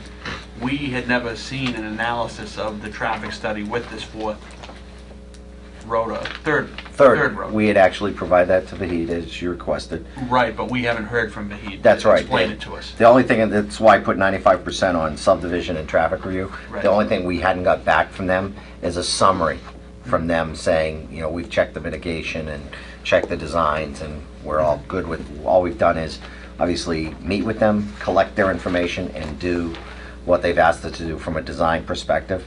And that's been incorporated and sent back, but not signed off on. Well, even prior to signing off on it, I'd like to hear it from him and explain it to us. Sure. Physically. With that. So. You don't want to take my word for it? I think the world of you again. I'll get that from Vahid and Jeff well before the 13th and have those out to you guys so you can. All right, so we can kind of go through everything that's been handed to us tonight, which is quite a bit, and be ready for the next meeting to... Yeah, we just wanted to organize all the work we've done from behind the scenes because there was a number of additional add-on items that came up during the technical review process. Okay. Okay? All right. Does the board have any questions before we open it up to public comment? All right, no? Is there any public comment on this? Yes. Richard Escolas, 46 Ashworth Drive in North Oxford. Yep. I have a VHP report dated November 14th. I don't know how current that is. I have several concerns within that report. One of them is he was never given the July 12, 2004, I think that's the date. It was a July plan of the reconstruction of Ashworth Drive from the Mass Pike Bridge up to the intersection of Rochdale Street. That's not mentioned in any of the documents he had. Okay. Okay. And I think that should be mentioned because there's a sight distance. They had to take down a hill, a reverse curve in the road. That makes it very difficult for two cars to see each other coming up that hill. Okay. And that plan had that detail in there, and I don't see that in there. And part of his mitigation that he talked about was, understandably, the intersection of Rochdale Street and Ashworth Drive, opening up that radii. But as an abutter, I'm not convinced 20-foot radius is appropriate for the type of traffic that's going down that street now. And if 22 feet that the town of Oxford's been pushing for is even wide enough to allow, like, let's say, a school bus to turn off of Rochdale Street into Ashworth Drive, coming from North Oxford into Auburn, can that thing make a 20-foot radius in that acute angle? Okay. Okay, and the reason I pushed for 24 feet at the beginning was at least that's an additional 2 feet that they can stay on their side of the road. Okay. Through the chair, if I could just comment on that one point. Because of the skewed angle, and I have the drawing in front of me, and I have looked at this with Vahid and with Lloyd Bristol from Conan, it's actually working to our advantage to tighten the radius up because of the angle when you put in the interior curves, we can pull that pavement in. So we are working with both engineers on that issue. Okay, I as a resident would like to see templates showing trash trucks and school buses. To me, those are going to be common occurrences going through these streets. I agree. And I'd like to at least see that and verify it, that they don't encroach on the other lane. Okay, because I have that problem right now as a dead-end street. If you meet a trash truck and/or a school bus, they stop in the middle of Rochdale Street and wave you to get the hell out of the way so that they can get on the other side of the road and make that wide swing. Sure. Okay. So I just want to make sure that's addressed. You've got the same problem on West Street and Rochdale Street. The trash trucks, half the time, want you to get out of their way so that they can encroach on West Street on the other lane to make that corner. Yeah. And a lot of times they can't in the afternoon, and you can see what they've done to that intersection. They've created Oh, yeah. their own radius. Yeah. Yeah. Okay? Right. Created I their agree. own radius. And making all-way stops, which kind of makes sense that maybe it would help. But you'll always have a queue of cars coming off of West Street that are going to be in the way of these large vehicles. Okay, so that radius does have to be fixed by somebody pretty quick, because that is an issue right now. I think that was the only points I saw on this thing. Again, I'm concerned about Ashworth Drive, especially if we're not going to have a light right away, because a lot of cars are going to end up going up that way. Yeah. Their original traffic report said only 30%. Well, No. it sounded like to me, for some time, it's almost 100% is Well, going to be going up there. And we've all seen traffic reports not be accurate. Yeah, and I just want the intersection so that the vehicles stay on their own side of the road. We've been fighting this for years up there. And trash trucks and school buses and everything else, you know, they seem to have gotten bigger since I was a kid. They've all gotten bigger, they've all gotten, in my opinion, they've gotten a little wider too, because they do encroach on the other lane of traffic. And I'd be happy if I could see some templates of those intersections. Do you have that in writing, those issues, or could you submit those issues in writing to the board? I could do that, I don't have them in writing. Okay, I'm if just you could, speaking. if you could get them to Adam, Okay. and we'll have, take a look. Okay, but my main thing was there was additional data at that time, a plan by Cullinan Engineering of the reconstruction of Ashworth Drive. That's not even mentioned in this report. Okay. I'll talk to Lloyd about that, or to Vahid about that. Thank you. I for the board, I will say that Vahid was aware of the Ashworth Drive all the way out to Rochdale. He had done the original reviews, as you know, and that was part of it. I don't know why it's not mentioned in the report, but we were working on the radii and specifically, so. All right, well, Vahid's going to be here at the next meeting, but, all right. That being said, I would say we'll continue it to the first meeting in January, the first regular meeting in January, which should be the 13th. Can I go late, please? Midnight? Not midnight. I mean, as Mr. Scolas knows, I'm trying to bounce between, you have your meetings on the same nights as the selectmen in Oxford, and they usually have me early, so anything I can do to, I mean, obviously, if you're gonna be an hour behind schedule, I'm perfectly fine at 7:20. 7:30, probably. Well, we're currently wide open on that night. Oh, really? We don't have it. Well, we don't have anything yet. Yeah. Other than probably Lowe's. Yeah. Why don't we say 8 o'clock? That'd be great. I'd appreciate Is it. that agreeable with everybody? Or do you want to meet earlier? When does the Oxford Board of Selectmen? I go on at 7. Yeah, I mean, it's a safe bet if Lowe's is going to be there at 7 or 7:15. Oh, I'm just saying. And They're we probably have gonna be 9 o'clock. an Auburn Hills that night too? After we? Well, we have to decide have to about Auburn discuss Hills. that later. Yeah, we have to decide about Auburn. I mean, Hills. We if you definitely think Lowe's is gonna drag out, I'll go after them, and like tonight, I'll just head right over. Yeah, I would. Lowe's is definitely going to be there, and they're going to be before you. So I doubt it's an issue, but I didn't know if you wanted us to meet earlier than the Board of Selectmen in Oxford, and if we could do that, that would. I would still leave it at 7 Yeah, o'clock. clear Well, up the 8 backlog. o'clock is at 8. Yes, for Yeah. these guys. Yeah, no, he's saying the start of the meeting at 7. Yeah. No, I just throw it out there as an alternative. I appreciate it. All right. I'll make a motion, we continue it to the 13th of January at 8 o'clock. Okay. Is there a second? All those in favor? Aye. All those opposed? It is a vote. All right. All right. Thank you. Thank you. I need your input in it as soon as you can get to it. You sure? Okay. What are these guys? Did you get that? Thank you, sir. Merry Christmas, everybody. Same to you. See you in a couple weeks. Yes, sir.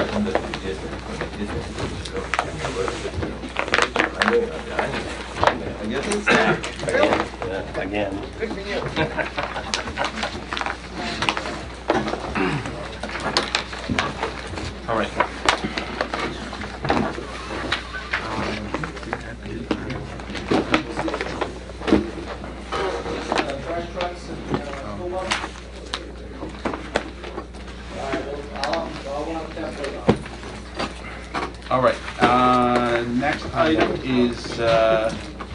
a hearing continued for Michael Chow for an application to modify an approved site plan to remove the no off-site parking provisions at the property located at 90 Auburn Street. Good evening, gentlemen. Good evening. Since our last meeting, we've made some changes to our current arrangement, or about to make changes. If you could introduce yourself to the folks at home. Sure. Paul O'Brien representing Yongqing, and Michael Chow from Yongqing is with me tonight. As you know, the last time we were here, we had some arrangements with Winchester and Fuller to valet park vehicles at both of those sites. And that was more or less a temporary stopgap solution to the problem.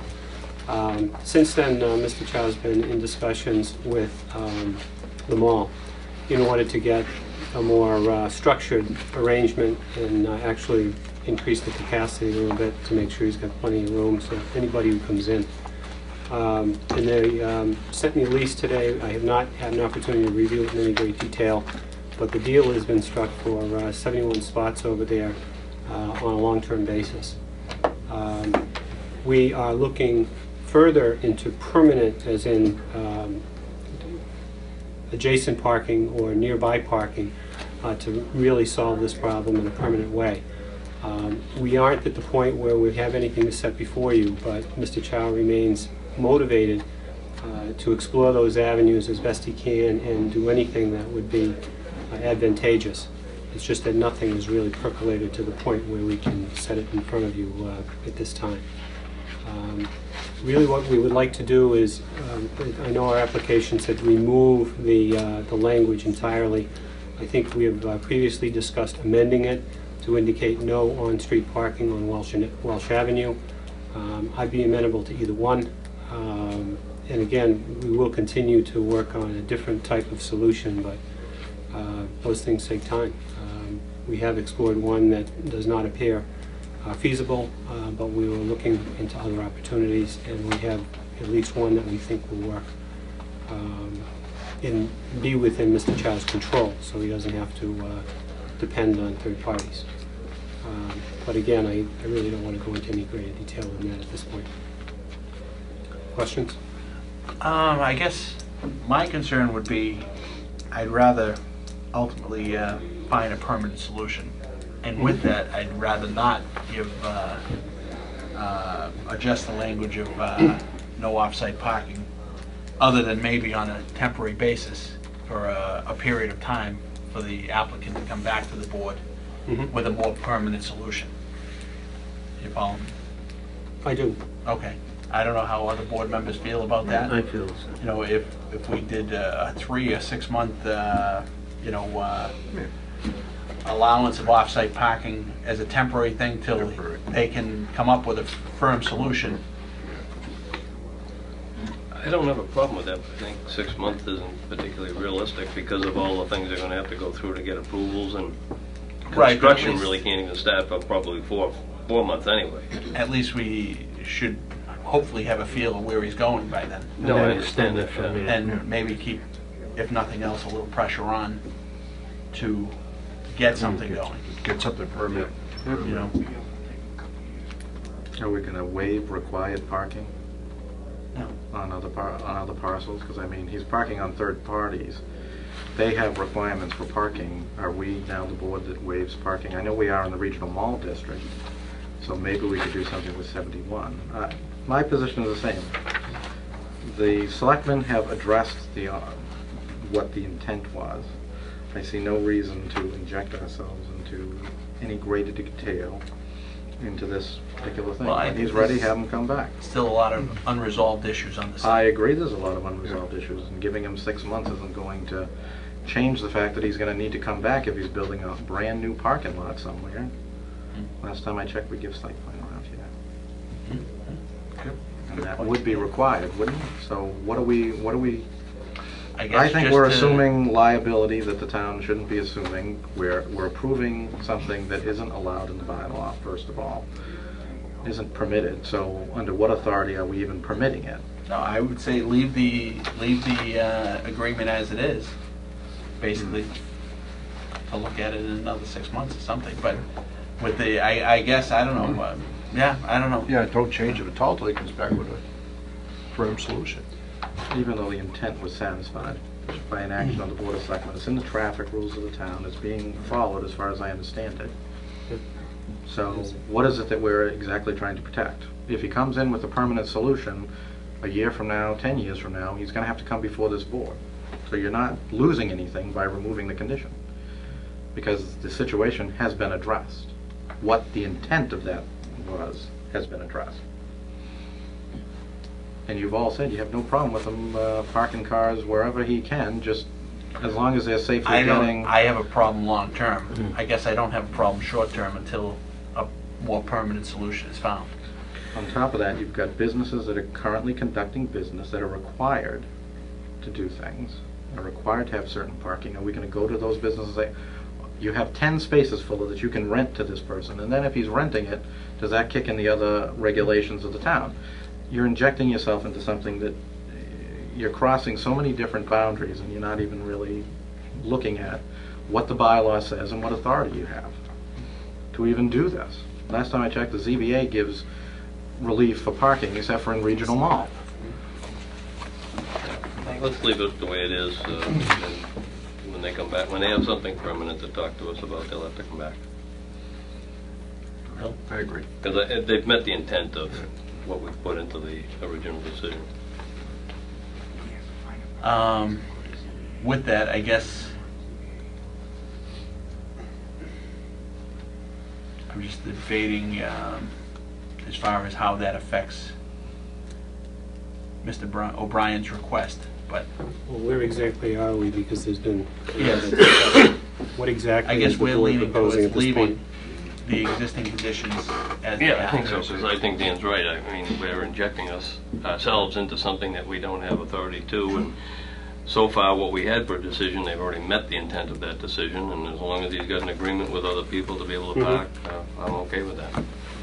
Right, so you're saying remove the... I'm saying leave it the way it is.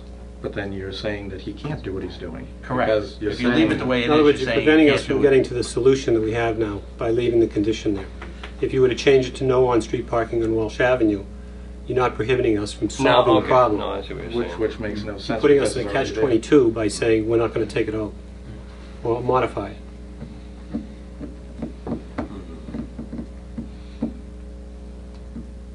Well, again, they're meeting the intent of what we the traffic propose, so rules whatever haven't that changed. takes to put some language out there so that they can continue to do that until they come up with a permanent solution is fine with me. You don't want to say that there's Tully? language to approve, because What's you your have no thoughts? authority to approve such a thing. Well, I think we should leave it as it is right now until he comes back with a permanent solution.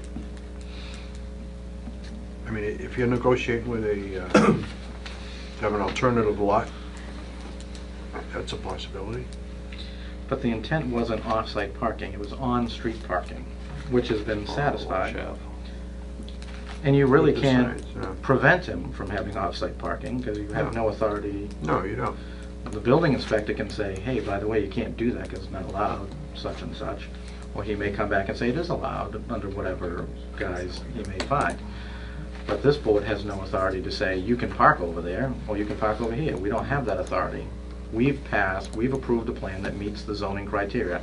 That's what we do under site plan. That's what we did.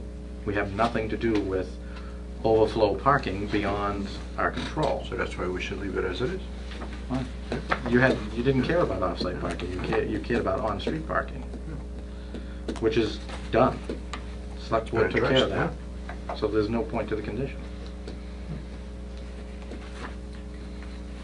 So if we leave it, you're barring them from doing what they shouldn't be doing anyways, but they're doing.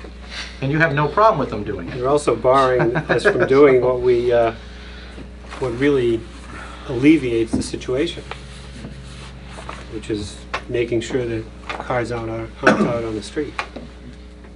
and how do we make sure that they're not parked on the street? We approve that condition? No, Well, you can say no on-street parking on Walsh Avenue. Right. No on-street parking, right? The selectmen have So already... we remove the condition?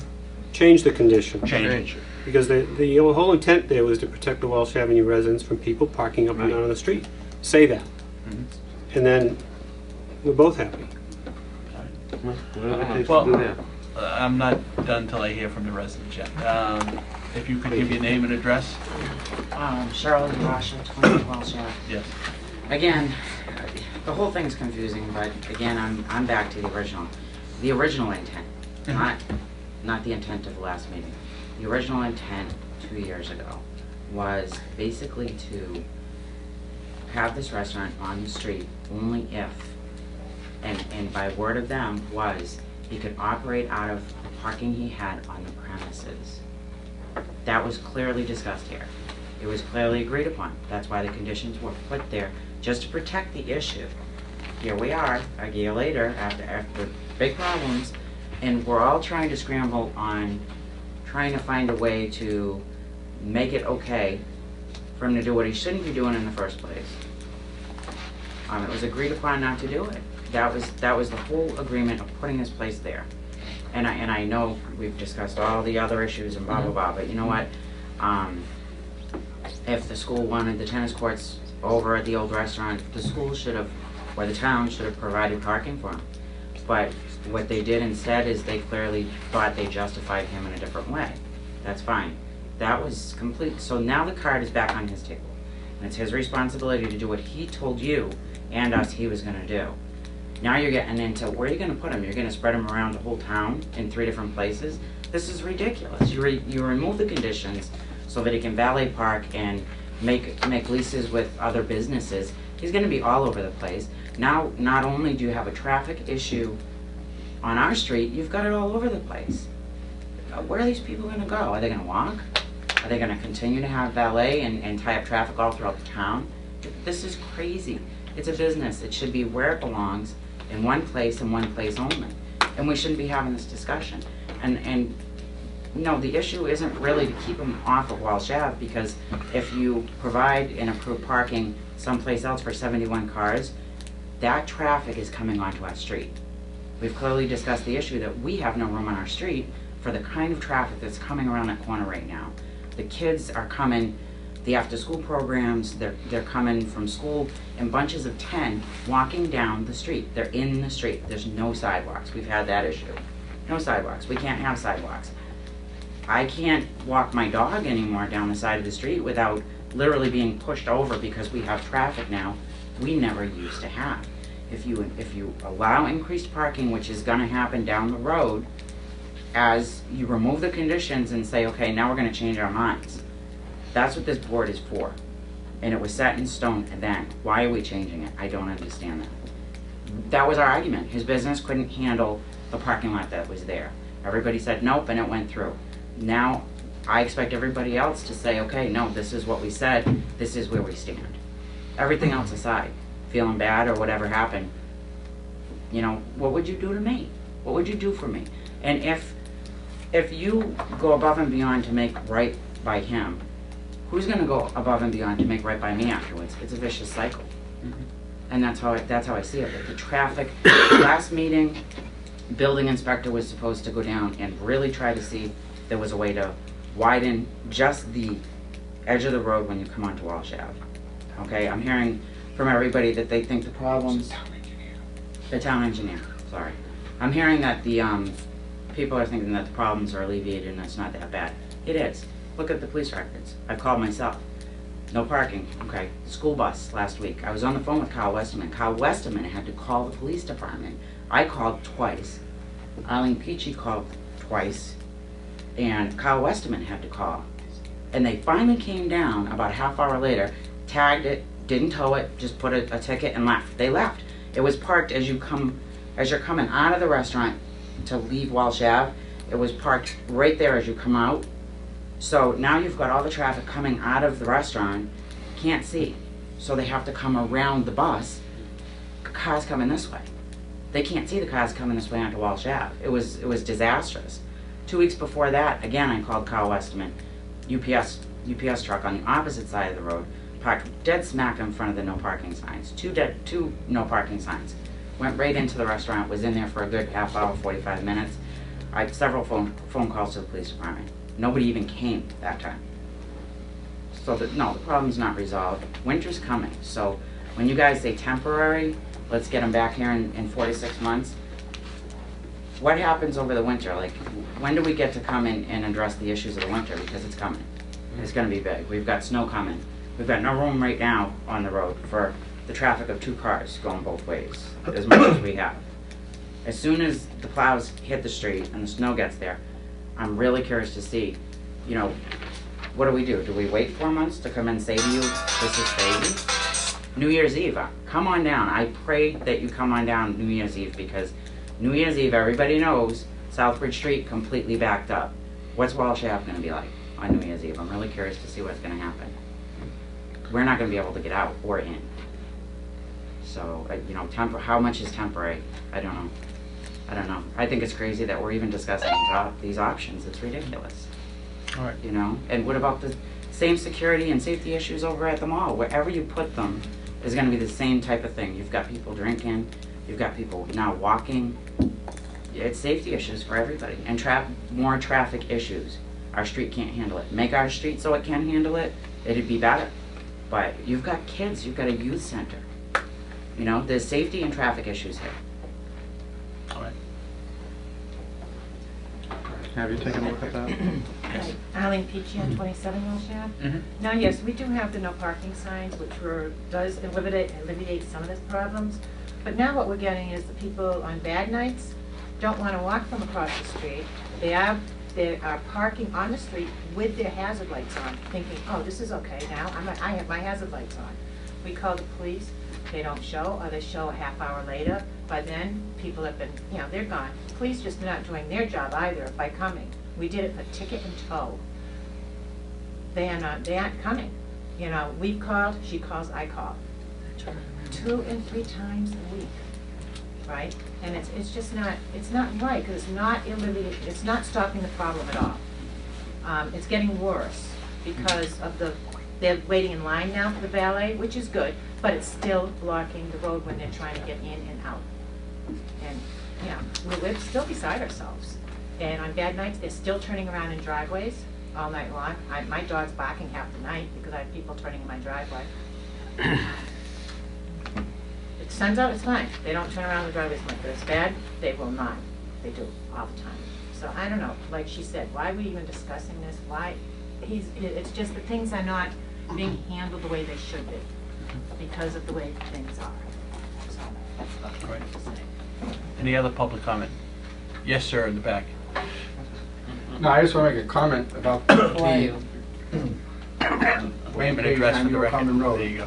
I just want to make a comment about the mall. I mean, how are you going to deal with the mall? You're going to have people park over there and walk over to Young Shane? It's valet parking. Valet parking? You think people are going to want to valet park and... They're going to do it the same way they're doing it now, Wayne. But the cars are going to use it. The valet drives it. People don't. Right, but you got people that don't want people to valet, and people, I hate to say it that way, but they had a few martinis already, and they're not going to want valet parking to do it. I mean, it just seems like we're getting into a worse atmosphere than we are. I think, in my opinion, I think you should keep the condition now and let them have a permanent plan. Don't keep coming back and saying, well, we're going to extend it this long, this long, this long. Get a permanent plan and come back. Go by the bylaws. Thanks. All right. I'm sorry, I forgot one thing. I'm really sorry. The last meeting that we had, it's been mentioned twice, the meeting before that, and then by you guys, about the amount of tables, and why was that still not being enforced, and I'd like to know if it was. It's compliant now. Admittedly, when it was first opened and you had big crowds for the opening, there were more chairs out than 129. There are now 129 seats in and have been 129 seats in the restaurant for a number of weeks. Okay, thank you. And, any other public comment? There's only one person that hasn't spoken. So Paul speaks. What's that? Oh, okay. If I may respond? Sure. At your convenience, if you have a discussion first, that's fine. I just wanted to get my oar in the water. Put your oar in the water, okay? Okay, good enough. I looked in the bylaw, and I'm pretty sure, and I can be corrected because every time I want to find something in a hurry, I can't find it in there. But I'm pretty sure that what the bylaw says somewhere is that all required parking must be on site. And at 129, we're required to have 43 spaces for patrons, and we're required to have 10 employee spaces, and that's what we've got. So with this condition here, again, by leaving it there or not modifying it, you're preventing us from taking care of the problem, even temporarily. I don't think that makes sense. I really don't. I think you're keeping us from legitimately solving the problem. Now, the question has been raised, well, when are you going to have a permanent solution? Well, unfortunately, land doesn't grow on trees, and not everybody wants to sell their land. So it's a difficult process to get through. That's why he's investigating a solution that doesn't require that, but we don't know if it's feasible yet. And I'm sorry to be vague about that, but I just don't want to throw something out there that I can't deliver. But we are pushing forward as hard as we can to get this thing done. We'd like to have it off the table. But in the meantime, this is the best solution we've got. It makes sense to let us do that solution and let it not be a violation, because we have the parking that is, quote, required. He makes a good point. I mean, we approved a site plan for the parking that they have now. I mean, if we remove that off-site parking stipulation, just make no parking on Walsh Ave, you know, and give them an opportunity to, you know, come back and present us with a plan. Well, it comes back to, do you remove it for a period of time? Yeah. I know, Dan, but yeah. I mean, I'm stuck either way. I really am. Yeah, I understand exactly what you guys are saying, yeah. But by the same token, if you do that permanently, theoretically, there's no reason to come back. Right. And I understand, you know. What can we do to compel them? Either way. That's what I'm. Yeah.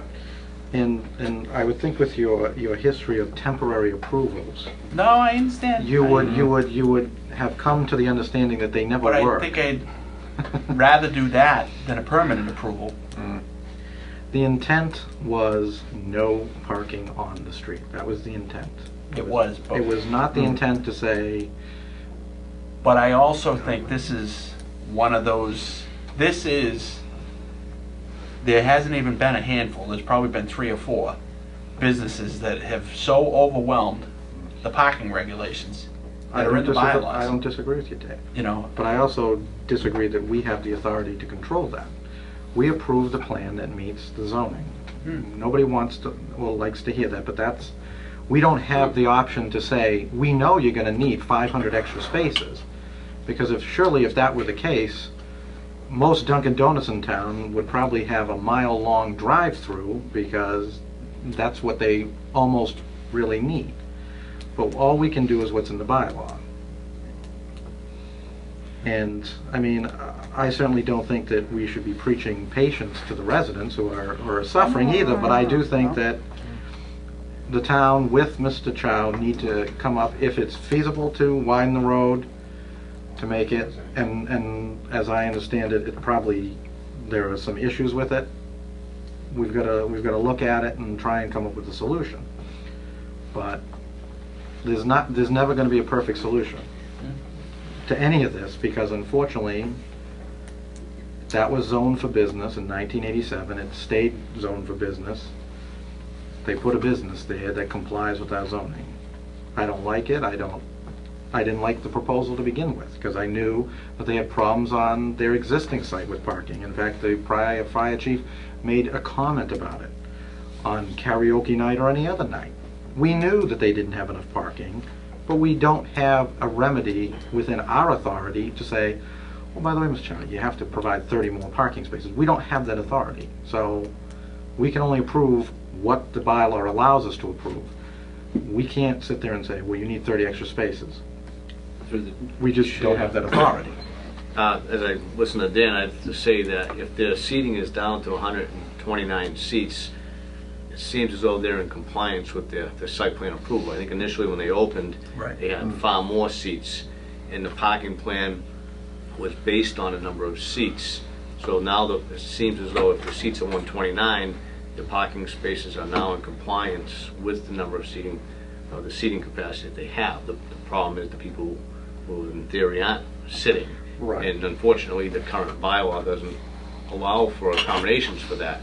So does the planning board have, I'm just throwing this out there, I'm thinking out loud, do you have authority to say where people can and can't park? If someone parks at McDonald's or anywhere and walks there to Yongsheng, I don't know if you have any, Well, the other can you theoretical, regulate that?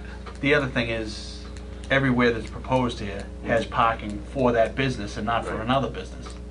Right. So I think if you start saying, allowing parking elsewhere, it seems as though you're going above and beyond what you really need to do, because the plan is in compliance with your approval. If you're saying the intent of the no off-site parking was Walsh Ave, and in reality, how could you enforce parking somewhere else? If somebody wanted to park in their driveway of their house and walk to the restaurant, how can you enforce if they don't do that? So I think to increase his seating capacity, he needs to provide additional parking. Relative to widening the roadway, yeah, it's definitely has some complexities. On one side, there's a cut that would have to be made. So in either case, I think you'd need a retaining wall to do it. So it's a matter of cost and comparing it to other projects throughout the town that need to be done. So can it be done? Most anything can be done. It's just a matter of money. We did meet out in the field and look at it, though. It does have issues. But I think to find that permanent solution, it's not going to be tomorrow. Even if Paul walked in tomorrow with a signed deed and said, I've got the golden key, we still have the problem with the roadway, which we're going to have to address, which we know is going to take a while to deal with anyways. That we have to start. And considering the amount of time and attention that, and the concerns and problems that the residents are facing, I would think that this is a top priority for the town to get this done. Again, it would depend on what the... And I know there are other needs in town that have equal things. Sure. I mean, but we have a business that's dumping how many, and that's great, he's got a great business, we're happy for him, but how do we make the residents in the quickest and most expeditious time? I'm not sure is the problem number of vehicles going there, or is the main problem the width of the road? Because we do have, I believe it's 20 feet there, which is normally sufficient for 2 vehicles. So it really depends on what's the main issue here. If it's the width of the road, then I think I'd have to go before the selectmen and see if that is the priority project in town, or our other major projects that we have more of a priority with limited funds and not knowing if the funds are going to be cut in the next coming year. But from sitting here, it sounded as though it was more the volume of traffic, and people are stopping illegally, which the board really can't enforce. If someone stops on Auburn Street and puts their flashes on and parks illegally, it's an enforcement issue. And unfortunately, by the time the police get there, they're probably gone. But that's also something we have to look at. What is the cost that we're using of other services in town as a weight to priority? Because there may be other priorities that the town has, but how much are we using police, taking them away from a different function, a more potentially vital function, and we're asking them to do something different. So I'm just saying we need to... Well, back to parking. What do we want to do?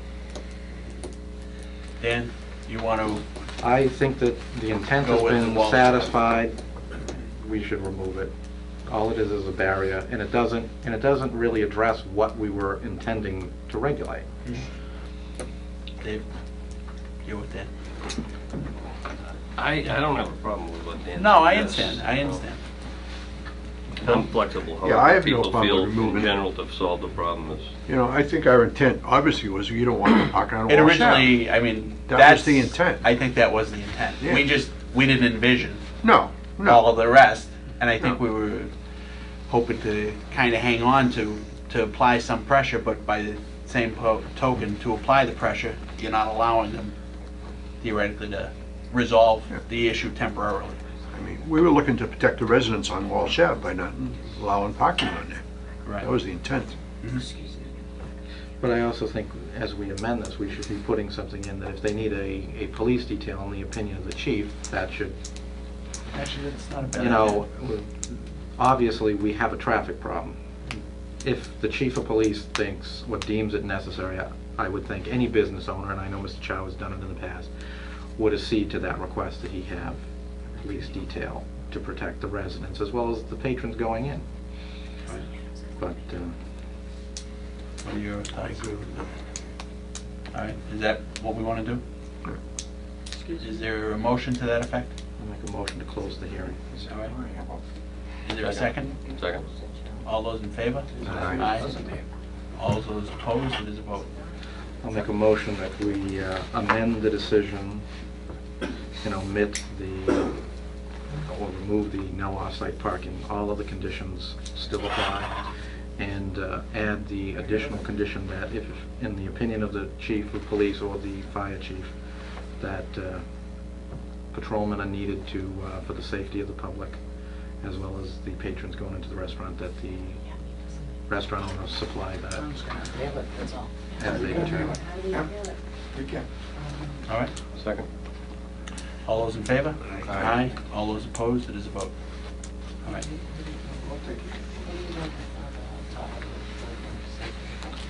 All right. Next item on the agenda is the South Hold Road. I have not received any report from Attorney Hennigan on that. I received a letter, it was CC'd to myself and to Mr. Coyle with some comments. I believe the letter from Attorney Hennigan and our response to Attorney Hennigan was included in your packets. And that has been returned to him, and he has yet to respond. Mr. Broad is here, Attorney Broad is here on that. I don't know if he wants to discuss it or if he just wants to wait until we have We'll wait until you have information from the attorney, from Hennigan. all right, so we'll postpone that till next meeting. Till the 13th, yeah. All right. And the next item, I guess Mr. Broad is here for also. Correct. Discussion about 100 Selfridge Street, request for a waiver of site plan approval for the continuation of an existing non-conforming use in the Gateway District. Yes. 100 Southbridge Street is Kesley and Morse. Yes. Okay. And we have, by the way, Larry Broder representing Wynn Nelson, and this is Glenn Prophet, who's the owner and operator of the business. The property's been, let's go back a piece. The prior user, which is Kesley Morse, left the property in about March. Of this year? Yeah. Yes. I thought it had been vacant a few years. No, just March of this year, they stopped operating out of there. And as a consequence, they've been trying to sell the property. Wynn Nelson has an agreement to purchase the property. We've been to the Zoning Board of Appeals. It's an existing non-conforming use in the Gateway District. It was a use that's permitted. I mean, the use that Kesley and Morse had is the same use that Wynn Nelson's going to have. They're going to have a showroom there and products that they're going to sell out of the showroom, and heavier products that they'll distribute out of the back. It's a retail use, just like it's the same use as that you had for Kesley and Morse. We've been through the review with Don Miller. What Wynn Nelson wanted to do that was different than what Kesley and Morse did was they wanted some outside storage. Wynn Nelson's a distributor of plumbing and heating supplies, so they wanted some outside storage for pipes, possibly for the 275-gallon tanks and all of that. And this would be behind a fenced area. So we went to the Zoning Board of Appeals to get a special permit to have permission to do that on site, which we have acquired. And because we went to get a special permit, that kicks us into the bylaw provision that says if you get a special permit, you need to come and get a site plan approval. However, in this instance, we're making no change to the site, no change to the building, the entrances, the driveways, the drainage, impervious coverage. None of that is changing whatsoever. We are going to install a fence that's going to define the area where the outside storage is. That's been reviewed that's been shown to the ZBA. That fence is going to be screened with 6-foot arborvitaes, and we're going to be, and the only other improvements are change to the site. The only other item which will be addressed outside at this point in time is a refurbishing of the planting area near the entry door where Kesley and Morse had their the showroom area. I don't see how the board could do that. Allow added storage outside because it's a change to that existing use, which is no longer allowed. Well, it's an existing. It's an expanding of a non-conforming use. We got a permit for it. I can't see how we can approve a site plan for. I don't know. I would say that if the use had not been approved or by the zoning board for the special permit, the board wouldn't be able to approve that site, or if they would need to approve a conditional to the special permit. I would say the granting of the special permit would be similar to the granting of the variance, and the zoning board has fulfilled the obligation to defer from the zoning that's currently in place. I believe it's the interpretation of the building inspector that if there is an existing non-conforming use that is discontinued, if it is not abandoned and somebody fills it with a similar non-conforming use within the 2-year period, they are allowed to do so through continuation by a special permit through the zoning board. So he's deeming this as a valid continuation of a non-conforming use. So he would issue them a building permit. What the issue is now is that because they've been given that special permit by the zoning board, there's a provision in section 9.3 or 4, the site plan section, that says upon the issuance of the special permit, they're required to get a site plan approval by the planning board. I've spoken with Mr. Broda about this, and he's, as he's indicated, not changing the site in any way other than the installation of a fence and some additional landscaping. The board would certainly be within its right to require him to file the site plan. I don't, in my opinion, I don't know that it's something that's necessary because the site is existing as it is with no change.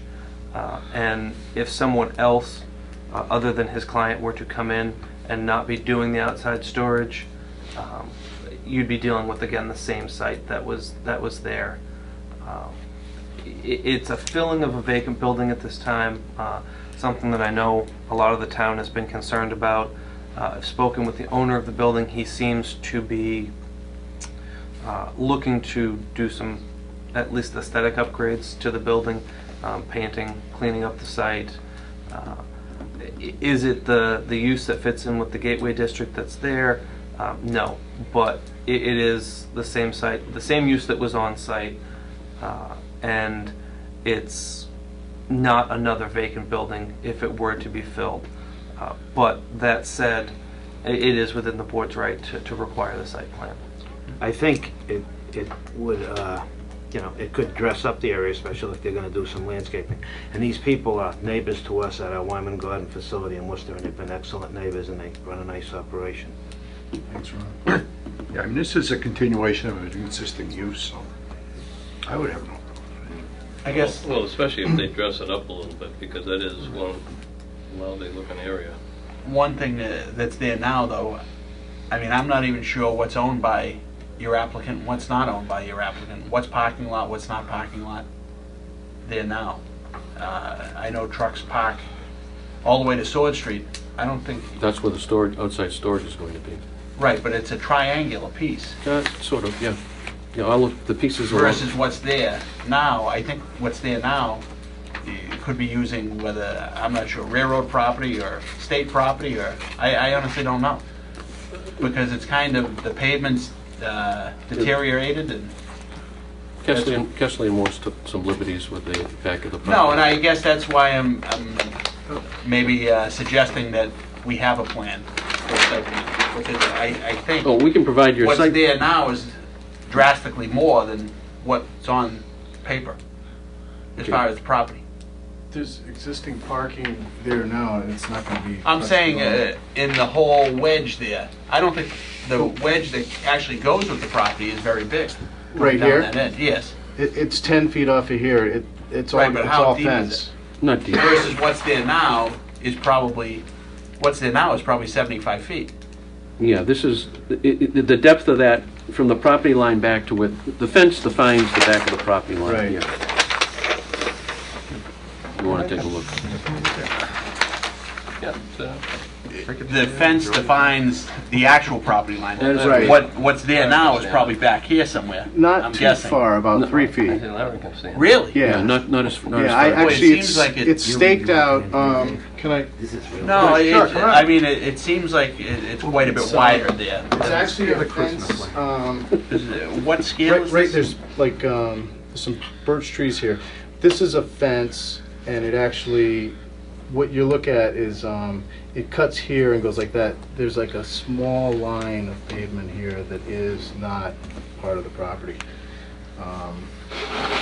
Other than, I mean, it's really like, We've kept the back of the this fence little true to diagonal the is what it property is. line. And whoever had it before, you know, they acted like that was theirs, but other than that, it isn't. So you're letting the fence in this whole end?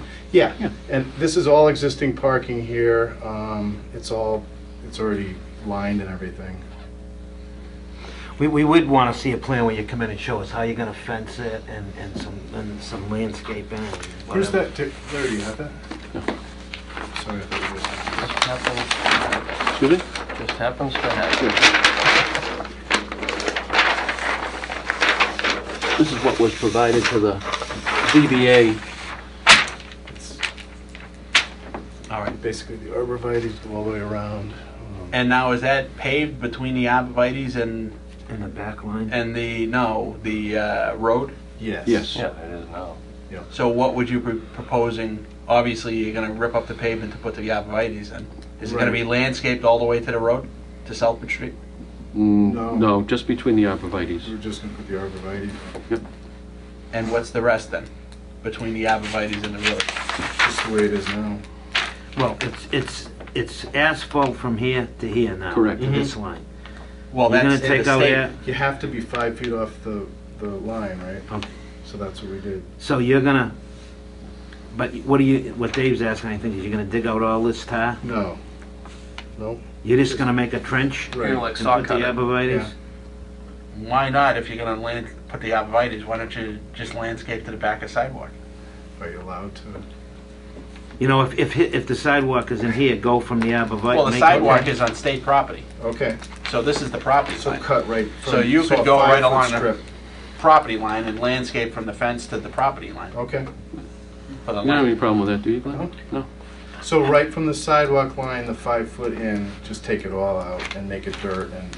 Yeah, Right. because they probably wouldn't grow right if you Put didn't mulch, have- put mulch in there or whatever you're gonna And do. some flowering shrubs or something every so often. Dave loves Yeah, it. and this Dave area loves mulch. also is pretty new. We're gonna fix this up. That's all landscaped here. And there actually are some trees that. I mean, do you have a parking scenario for where your trucks are parked and where customers are going to park? And It's all lined out there now, Dave. It has to be relined. Yeah, it's just It gonna has to be stay the darkened up, same. but it's all lined there now. Cause you just got like fans. You're proposing Yes. to. And He'll do whatever he freshen wants. those flat This is He's actually gonna right. be freshening the whole place up. We haven't, Because that's where the. well, I think cars state were. property is part of it, so that's why it's wider than it looks. Oh, okay, I got you. Because the Yeah. road could be out here. Okay, that You makes know. sense. Yeah. Dave, would Yeah, 'cause the you can park a little arborvitae's bit cause before any those sight doors. distance issues if they're on the back of the sidewalk? Well, I think it's still a distance to Sword Street. Right, I'm down just there, wondering, too, if they- but- that comes at an angle, whether or not we'd be creating any sight distance Who's, issues.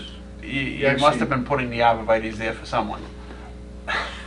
we're putting we came in with this plan, this was our plan. Okay. We came into the zoning board of appeals and said, we want outside storage, what we plan to do is to screen it. So he's gonna have a 6-foot high fence there, which he would then screen with the arborvitae so that you don't see the storage area from the street. So you have the storage is in here, Yeah, fence, fence, and then arborvitae's, arborvitae. and then this new Right. dugout area with some mulch. And the Mulch idea, and some flowering shrubs. and the idea, Flowering shrubs. the idea of bringing it around, With the snow and crap. Bill raises a good question, but the idea about bringing it around the corner of Sword Street was to prevent from seeing in through it this way. I think Sword Street, before the cars are actually getting onto the road, come out a It little does come bit. out. That- And they can see That is, beyond that it. is No, it what, does. that is what we, Absolutely does. That We was checked my only that. concern. yes, that's what we First thing Larry determined said to. to me. We, But you can get it Salt self-resistant all the trees in my yard. With the sites. I guess Signs are on. I'd like to see the site, only because I walked into the meeting figuring that you guys weren't allowed to use it, and No, I didn't even really bother looking at it. If I didn't realize you got a what- variance already. What Adam said was absolutely correct. If we didn't want outside storage, there'd be a change of ownership and a new business in there, and you folks wouldn't be involved at all. Well, see, that's, I guess I even question that, because the way it was presented at town meeting, it wasn't that way. No, we have an this is, you gotta go back. This is, you've got an existing non-conforming use. If it had, your regulations state if that existing non-conforming use has not been discontinued for a period of 2 years, then the same use can go in there as the same, again, non-conforming use. If you've been discontinued for 2 years, you lose the non-conforming status. One, I thought it was over 2 years. So we have a non-conforming use that fits in here. Then the issue is we wanted to have the outside storage. So, and we've reviewed all this and gotten our sign off by the building inspector. I'd rather have you see it change back to highway business so you fit in conforming use. But yeah, but then we went through that process. We went to this. We went. Okay, that's the point. He won't let it go.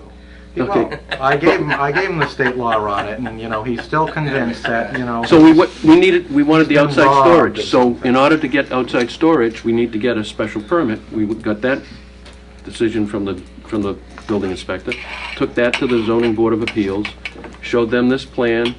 Outside storage was approved. Adam read you the provision of the bylaw that says if you get that special permit, you got to get site plan approval. In this instance, we're literally changing on the underlying site with the existing building, the pavement, the curb cuts, all that stuff that's there. We're not changing a thing. Drainage, nothing. But we are adding that outside storage area. By adding that storage, yes, you could be taking away possible parking that was there originally. I honestly don't know. The parking, what do you have for parking on site versus what does the building call for? The parking on site, I don't have the numbers for you right here off the top of my head. But but the showroom is calculated at one thing, and then you're going to have and then you have warehouse space at another, and employees at another. We looked at that before. We have 22 spaces, which, because of the way the space is delineated inside the building, I don't have the calculations off the top of my head, and I don't have them with me, but it conforms. Well, would you feel better if you could look at the site and see what I guess I'd like to look at it before I make a decision. It's all right with the board come back and the applicant. Because I was envisioning it not being allowed coming here today, so I didn't put a whole lot of time into. I know you never read the stuff I give you. The thing, I understand and I respect that, but we did provide a letter summarizing all this some weeks ago, and we are in the process of trying to get. Well, I got it this Sunday, and I apologize, but you can't help it because you were vacationing.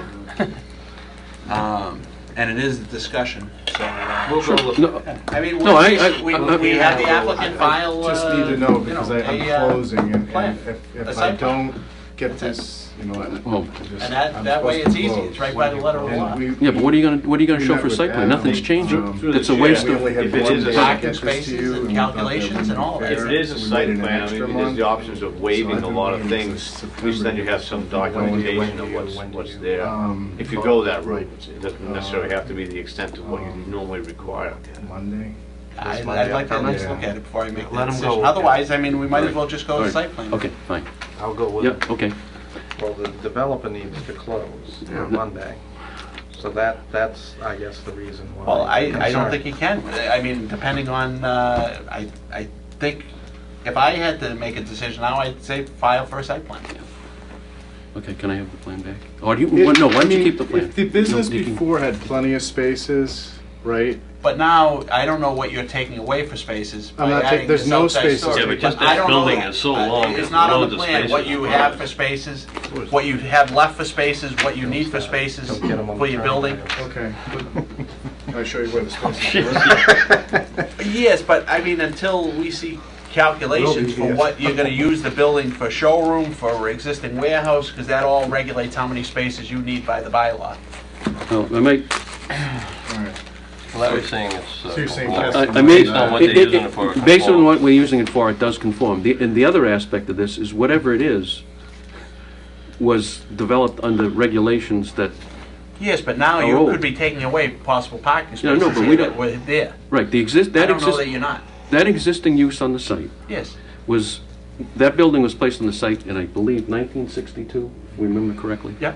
So whatever it had for parking in 1962 is what it has for parking attendant Correct, to the but it building. could have had parking all the way down here, Larry. But it You didn't. could be taking away that. I don't know that. I think it might have been paved quite a bit down, but I'm not sure it was parked. Right. All the spaces that are used for parking were marked up by the building. I think they used to have some stuff out there too. They used to store the rear end of They had a truck cabs out there. That was just lately. I mean, that was the last thing that I saw. That was all and it that was all a- that spillover from the industrial park. You know, I think we have to take into consideration the fact that this is a vacant building right now. It's going to be an eyesore to the town if it isn't occupied.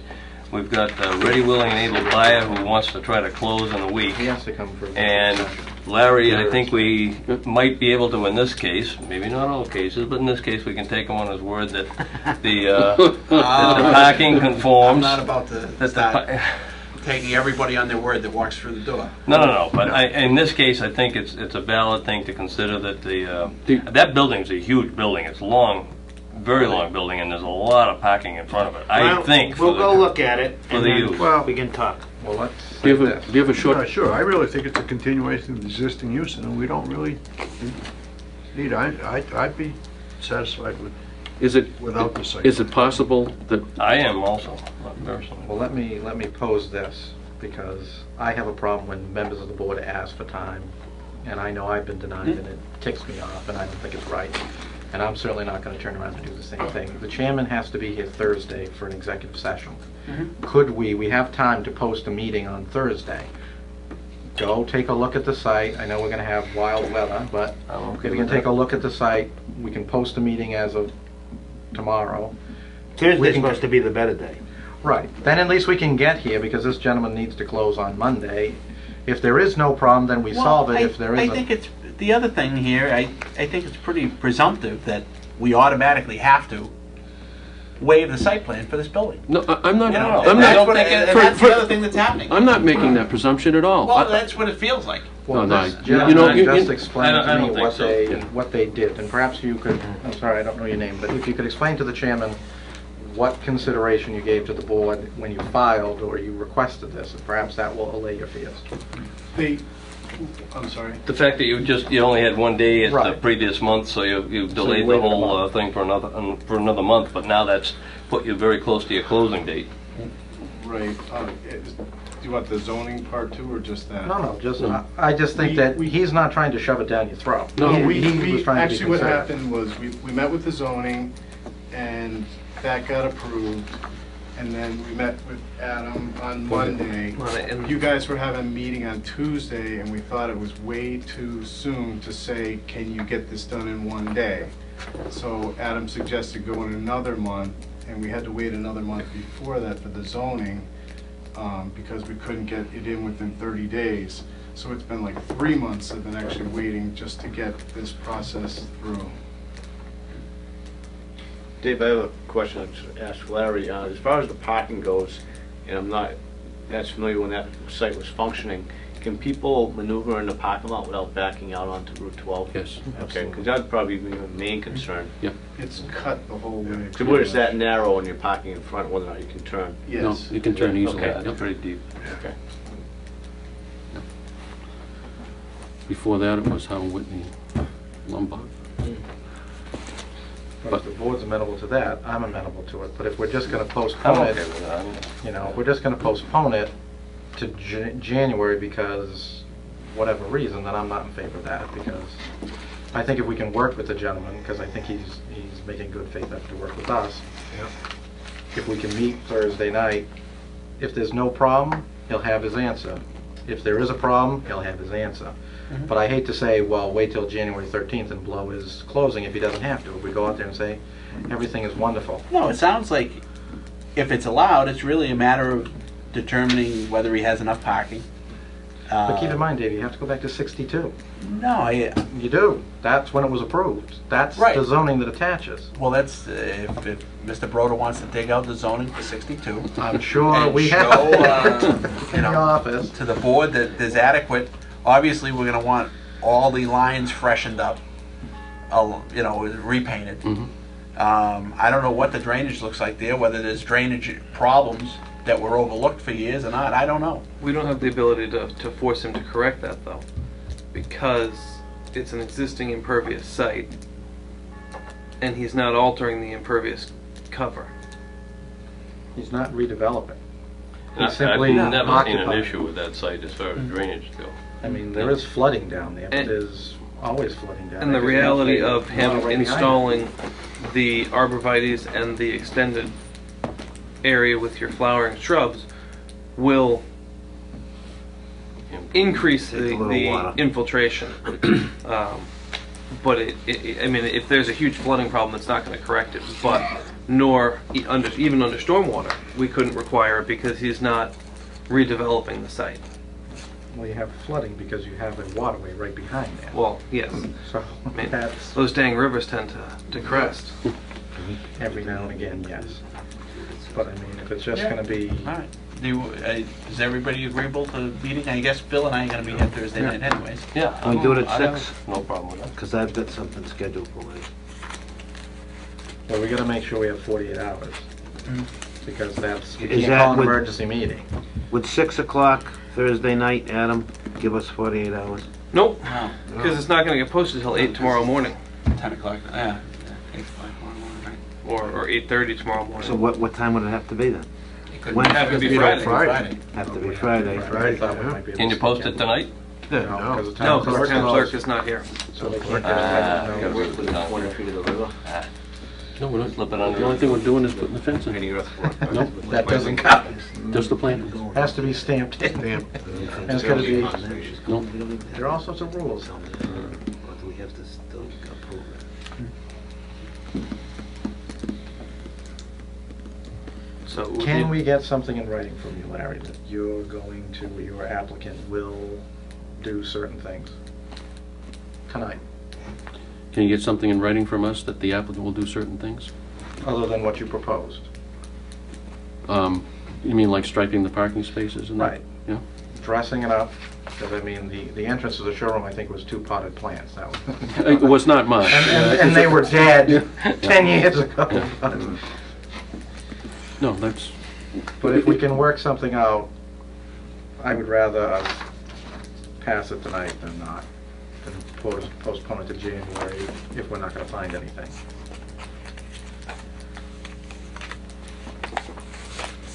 That's it.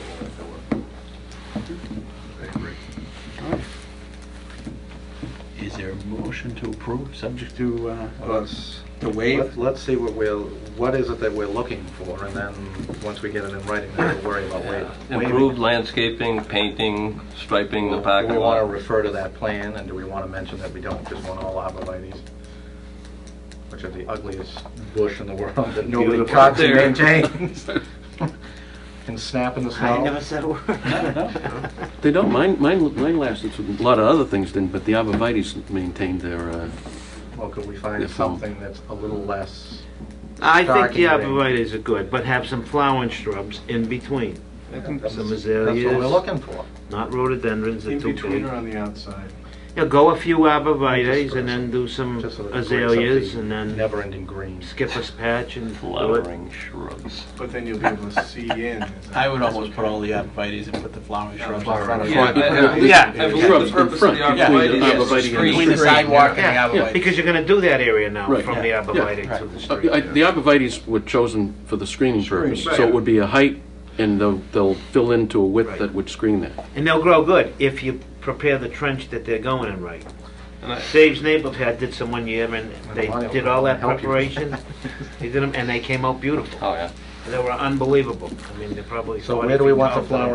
the flowering shrubs? Where I would think you you like want them? Front side of the. Where the arborvitaes are going. Yeah, make them- But put They the be in a line. for some reason. They, So put the Like arborvitaes this. and then put some shrubs. Yeah, flowering shrubs. Like, Yeah. but And in the front of arborvitaes them. should be there, and then Yes. outside of that, put some Between the stuff. Outside sidewalk of and that. the Okay. Will you- arborvitaes. You submit a plan that we can look at, and if we need it to be tweaked, you'll be happy to. And paint the lines over it? Yeah, restripe the line. Restripe the lines, you know, and if building- the Now, can asphalt- this wait till spring to paint the Oh, yeah. lines and the arborvitae? Okay. Dave will still look, and if there's some other things that he might want to be done, then Okay, I'll and talk to you. there's more than a couple potted plants, but Rutland Nursery They're said dead. they would redo. It's pretty ugly right now, but by the showroom tour there, really dress that up. I'll go on I'd Mr. like Brooks's to- word. I'd love to get that telephone pole out of there. I don't know. I mean, Just cut it. Yeah, really. If you wait for Verizon, you'll never get because it there's out of it. nothing on it. So I talked to the light company, and you can't get a hold of them. But they came and Really? Why? they all they did is they took the light off, which I really wanted the light if the pole was there, you know. But so I don't know. I'll talk to them on that because that would be a nice spot for another bush or shrub or something. Okay. The arborvitae, we're gonna have flowering shrubs between there and the road, in front of where the fence is. We're gonna restripe the lines, we're gonna replant the entry. Can you just write cut out to the sidewalks? You know. Yep. Yeah. And you're planning on Landscape- painting the building, landscape to the dressing the building up? Yes. Obviously, you can't do it this time of year. Landscape to the I sidewalk. Yeah. want to get, you know, the same metal to cover that fake brick or whatever it is on the south side, I guess, or whatever. And then I'm gonna, I have to paint. You could probably skin it over, pretty reasonable. What color would you think? Make it look nice. I thought that color's not that bad, did you? It's kind of a beige. Very southwestern. As long as Well, Yeah, like Hollywood video. Yeah. we like neutral. No, you like neutral. No, I No like circus neutral colors. too. That was the master plan thing, right? We made no mention of circus colors. Wasn't that the biggest public comment? about That the might have master been plan? your biggest comment. In No, the 3 meetings you The attended. residents. You know, paper there, like? No, we wanted the overall look, Dave. Did you put it in this? Not yet. Anything else? David, So any of this this has to be signed in blood. It may suggest that the applicant And you have to contact promise if Matt any of us Benoit, need a kidney, Make you sure have none to- of the work is within a buffer zone, at least review the site. Oh, for conservation. Because if we're gonna, are we saw cutting and then using a backhoe to remove the asphalt? Yeah, but it's a front, it's at the Out front. by the road, though. Right, but if this lot is Could be less than within 100 feet 100. wide, I know it Could be gets, within 100. I assume it gets wet back there, because we have a river. How do they need a? Well, we can take a, we can check. I think Make it should just sure. at least look at it, because if it's a river, then it's 200 feet. So any earthwork within 200 feet of the river.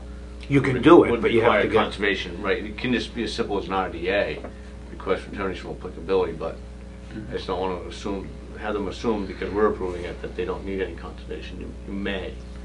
And the reality of the situation is you're probably making it better in conservation's eyes, but they still are going to want to see it, and they're still going to, you know, hit you with a couple of conditions if it is, you know, hay bale, silt fence at the back of the property, that kind of stuff. It's just keeping everybody in the loop, so if you start working, you don't want to get shut down and they weren't aware of it. Yeah, So it well, helps, that's what helps you want in the because end. that's going to be much more of a headache than going and talking to them beforehand. Well, I was going to add as a condition that any relevant board and commission decision be filed, but prior to doing anything, it's always good to talk to the Conservation Commission, talk to the chairman. She'll walk you through all the regulations and good stuff like that. Have their numbers and everything. You can call my office and talk to Matt. Okay. But you don't want to talk to Ben on conservation issues. Chairman of the Conservation Commission. Well, if you talk to Matt, he will pass the information on to the chairman of the Conservation Commission. Okay, do yourself a favor, call the chairman. Because there's a communication link break somewhere between staff and board members at times, so I would talk to the chairman out of respect for that. And you can provide him with her number? Of course I can. want me to write it down for you, Dave? I'm surprised you can write that many letters. Do we have copies of this for the file? We don't, but I can get a copy. Oh, from that's Larry. right, your bank account's about roughly those digits, so yeah, you probably. They're all. Okay, And that's just your reserve fund. I've got, Well, we're going to issue a decision on this?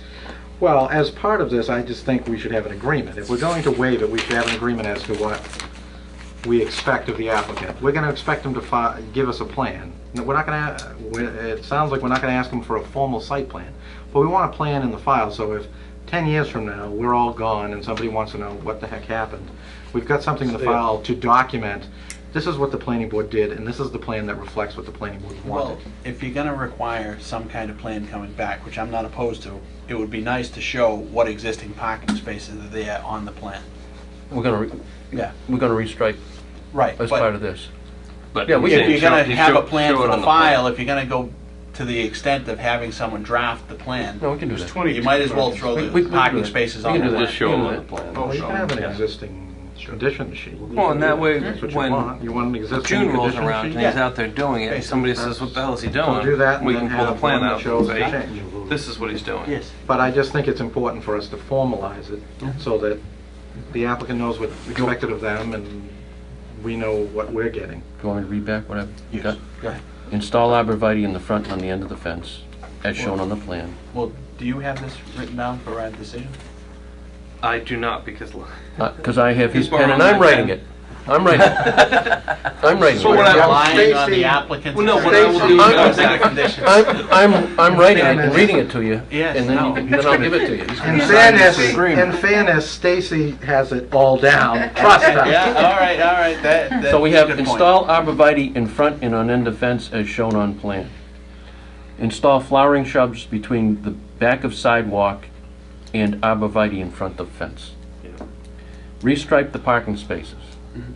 Replant the entry planting area. Make certain all work complies with Conservation Commission requirements and comply with all requirements of other town boards and commissions. Provide a copy of the plan which shows the existing parking spaces. Well, An a existing copy of- condition sheet and then A the change. plan showing all of this Yes. that you have on that list with existing parking spaces. And the building and stuff like that, like the Yes. plan you got here? Yeah, just Just a- showing the just parking enhance that spaces plan. and the landscaping being done on it. Okay. Do So it's gonna show existing parking Can you go spaces. to another architect, or can we draw? No, yeah, the What same do you have board now? drew it up. Yeah. It's stamped. Just have them add that on to the, Stamped one of those. All right, so have her go back there. Yeah. Just She's show the eligible parking to stamp plans. Okay. Or she can get somebody to stamp a plan for No, her. she's Good. That's what I We did. like stampers. What else? Is that it? No new lighting being proposed? No. Everything How else do you stays find the out same. about signs and all that stuff, lighting? I can tell you. Okay. Well, you're not proposing any new signage, No. are you? No, signs on no, he's, the sign is Well, gonna there's match. some Kessley Yeah. sign there. I Yeah. know Well, that. he's gonna put a sign for his company. Yeah. Right, but where's he gonna put it? You don't want him to put a different sign there and then open up a whole box of worms. You're gonna put it in the same spot as Kessley Morse has their sign? Is that what Can you you're only saying? have one sign? Yeah, I will Yes. go over that. Okay. Yes, I already you will. can. Yes, you can only, actually, that's okay. You can have one sign and a certain number of directional signs. Showroom this way, water that way. Larry's very tense. Well, I would just expect that if you're doing something that's changing the location of that sign, you're not just gonna do that. That is, we have to be aware of that, that's correct. So that's something that we need to put on that list. If you're putting it somewhere other Did you than where the have a copy? Kessley and Moore I sign is. said relevant boards, you're gonna have to go. I'm gonna have to do, we have to comply with all the relevant. Larry, you should have been a doctor. Yeah. Why? I write terribly, I know, I understand.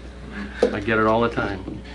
All right. Just to. Why, you All wanna right, kill so what do we do? patients? Need a motion to waive the site plan in lieu of a I'll make a updated, motion. Well, with conditions, I guess. with I'll make a conditions. motion that you know, we, well, there's nothing to waive, we're waiving the site plan, but subject to the written condition, which is entered in voluntarily by the applicant tonight, signed in blood, Second. and signed by the chairman of the planning board as the binding.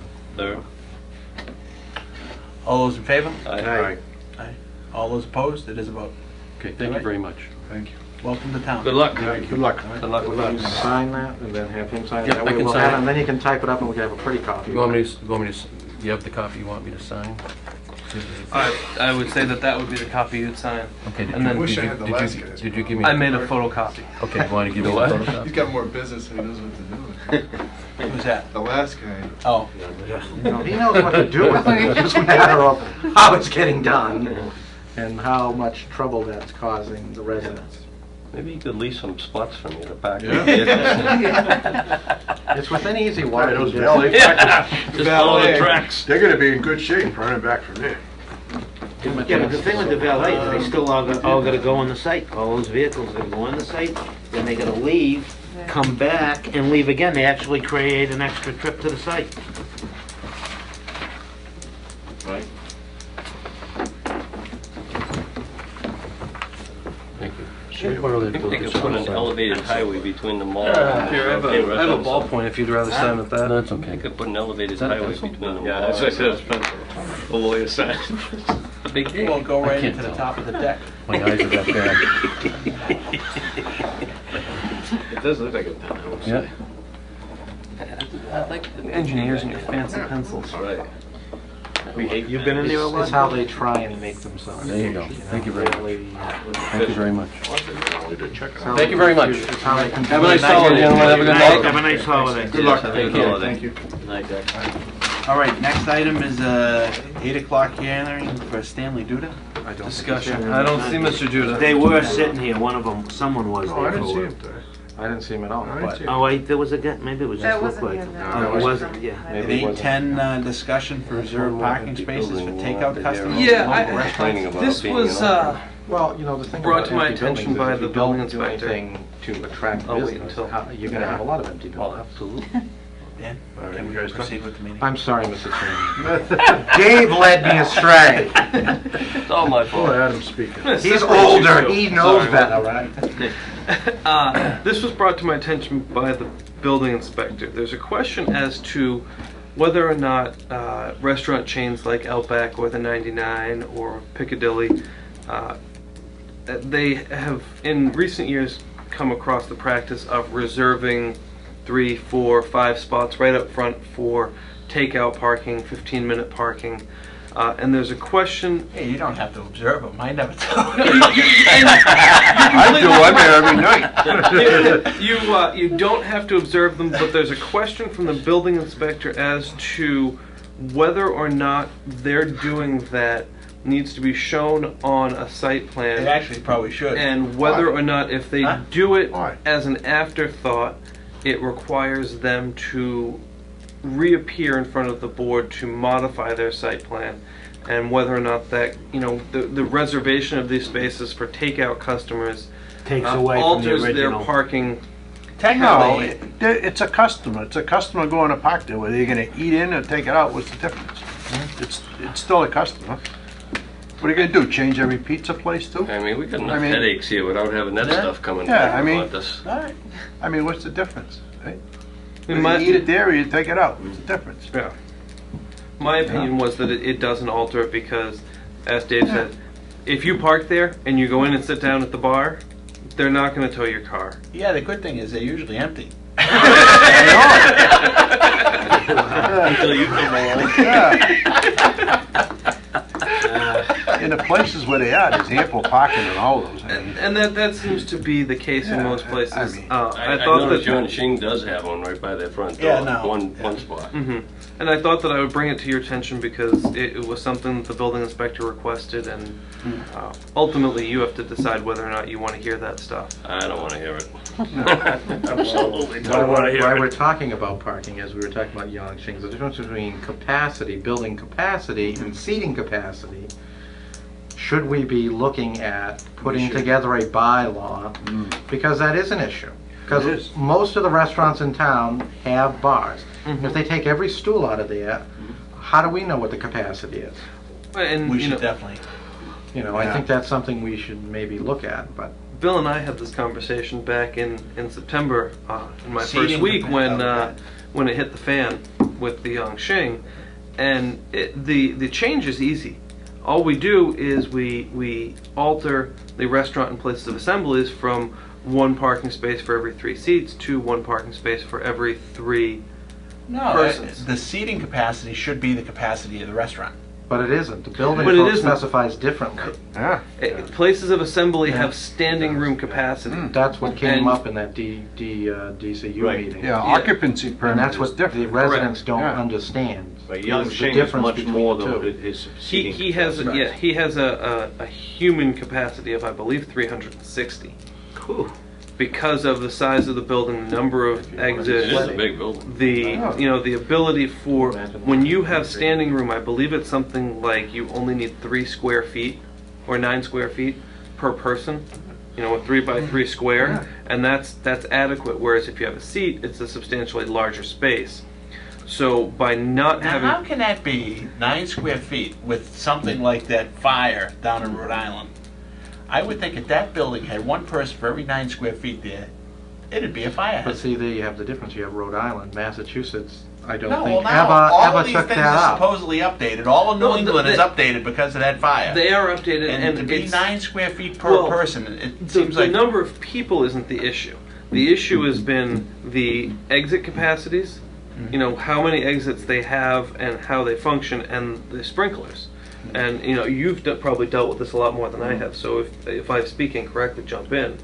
But it's how the exits are situated, where the space is, and how many people fit into that space standing up.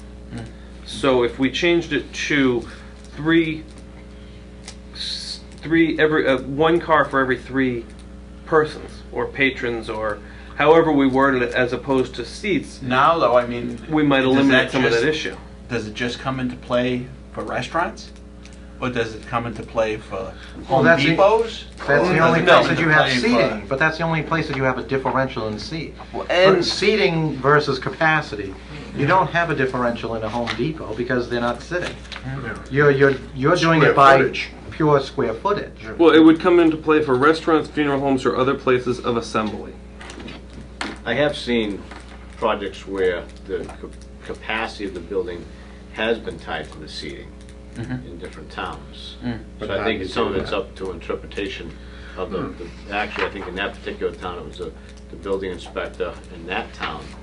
It said that based on your seating capacity, I'm not gonna allow you to have occupancy over that because it got into public water supply issues. They had a private well, and a lot of different issues. So I have seen times when they've been tied together, but somehow I think, you know, Adam and I, we should talk some more on how we should be changing this so this doesn't happen again in the future. That's why I brought it up. But I also think, is there a way, a question that I have, is there a way where we can get, so that we don't have that wide variance? Right. So that we can create a stricter standard than the building code itself as a local option. And I don't know that you can do it. And I know it might be a fight, but I think it's important to, because just like tonight, they thought, well, that means 129 people are there. Well, yeah, you got 129 people sitting in the seats, but you got 10 people waiting to be seated. So I want to do it safely, but I also think we need to... You could potentially look at seating and then total patrons together. Because you could still bus people in if you have a large function and you come by and you have 30 people in a bus that could go in there. So maybe it's a combination of both. You keep the one parking space for 3 seats, but also then require 1 parking space for every 5 patrons or whatever it might be, just to have something else there, so you have some leverage. But yeah, however we do it, I'm just trying to, however we can do it so that people can be safe, because to me, yeah, you might be able to physically fit 300 people in there, Agreed. but am I going to be comfortable walking in the door if there are 200 and I'm the 300th person? Plus, No, I'm it not would gonna be. avoid this issue that we're having now with Yangsheng. They would Right. have more parking based on how many patrons they expect. Right. Let them work on it, November 18th meetings. With that, the other thing I'd like to work on is rezoning this Gateway District as a planning board. Rezoning or upgrading or updating the allowable uses. I think that building there and what this guy is using it for, I think it's a perfect fit for what's there. I agree. But technically, I guess, Technically I honestly wrong. thought they had been gone longer than since the spring. I thought they were out of there a couple of years. I can remember seeing people in there Yeah, last they've year. I been, just don't yeah. remember exactly when. I have Didn't not, see 'em last absolutely year. no problem with the use. as long as it's clean, neat, and looks good. Anything's gonna be an improvement over what it's. No, I understand, but do you realize since this bylaw has gone into, we haven't had one application in that whole area? In the 12 years before, you never had an application either. Of course you have. You had the car wash go in, you had the bank go in. Car wash, you had a bank, and you had a realtor's office go in. All of which are allowed in the Gateway District. Except for car wash. No. Yeah, they are. The realtor and the Yes, they are, Dave. No, it's medical, and it's... No, it isn't. And office and professional services. It is allowed. Realtor would have been allowed. The bank is allowed as a financial institution. Selling peanuts and candy, now that's a different story. But this plumbing business would have been allowed? Every single building there is geared towards, like this building here, it's geared towards that type of business. And in 50 years, Dave, you don't know what's going to be there. So, to me, to sit there and say, I don't like the Gateway District, first of all, I told you already you have a conflict, so you shouldn't even be doing it because you own property. And even if you didn't own property, your brother owns property in the district. So first of all, it's totally inappropriate for you to even be discussing it by state ethics. But that's up to you. I mean, if somebody's going to make fun and have a hell of a time, but that's the second part is, you can make this a workable district. We gave you 3 different options well in advance, and you didn't hear any of them because you didn't want to listen. So, you know what? Come up with a workable solution. There's nothing wrong with the Gateway District, other than maybe it is too severe. And we were prepared to amend it then, but you didn't want to do that. So we're stuck with what we have at the moment. But if you look all over town, you don't have a lot of applications for a lot of things. No. You have a lot of vacant buildings. You don't have one in the Gateway District. Not one, since you implemented it. But we can change it. All these are double. All right. Look at this. Minutes of November 18th. I saw those. Anybody have any issues? I wasn't here, so I don't know. I wasn't here yet. No. All right, is there a motion to approve? Is there a second? Second. All those in favor? Aye. Aye. All those opposed, it is a vote. I'll abstain because I was not present. Yeah, also. All right. Is there a motion to adjourn? You had invoices. Yeah. Oh, I didn't see that. Flip it over. So I should tell Sheila to double side from now on? Oh, no. No, we need to save paper. Yes, I know. You know what? Let's back up a little here on that, on those minutes. What about it? Yeah. I see you attach executive session minutes here too. Right, those aren't released. Those should not be released. No, I only gave them to... My bad. Oh, but we got them here. Okay. Yeah. We don't, those aren't released until the case is settled. Oh, I thought that you guys had to approve them. They don't get approved after it's settled. All right. So make sure nobody else gets them. No, it was just the board. So invoices?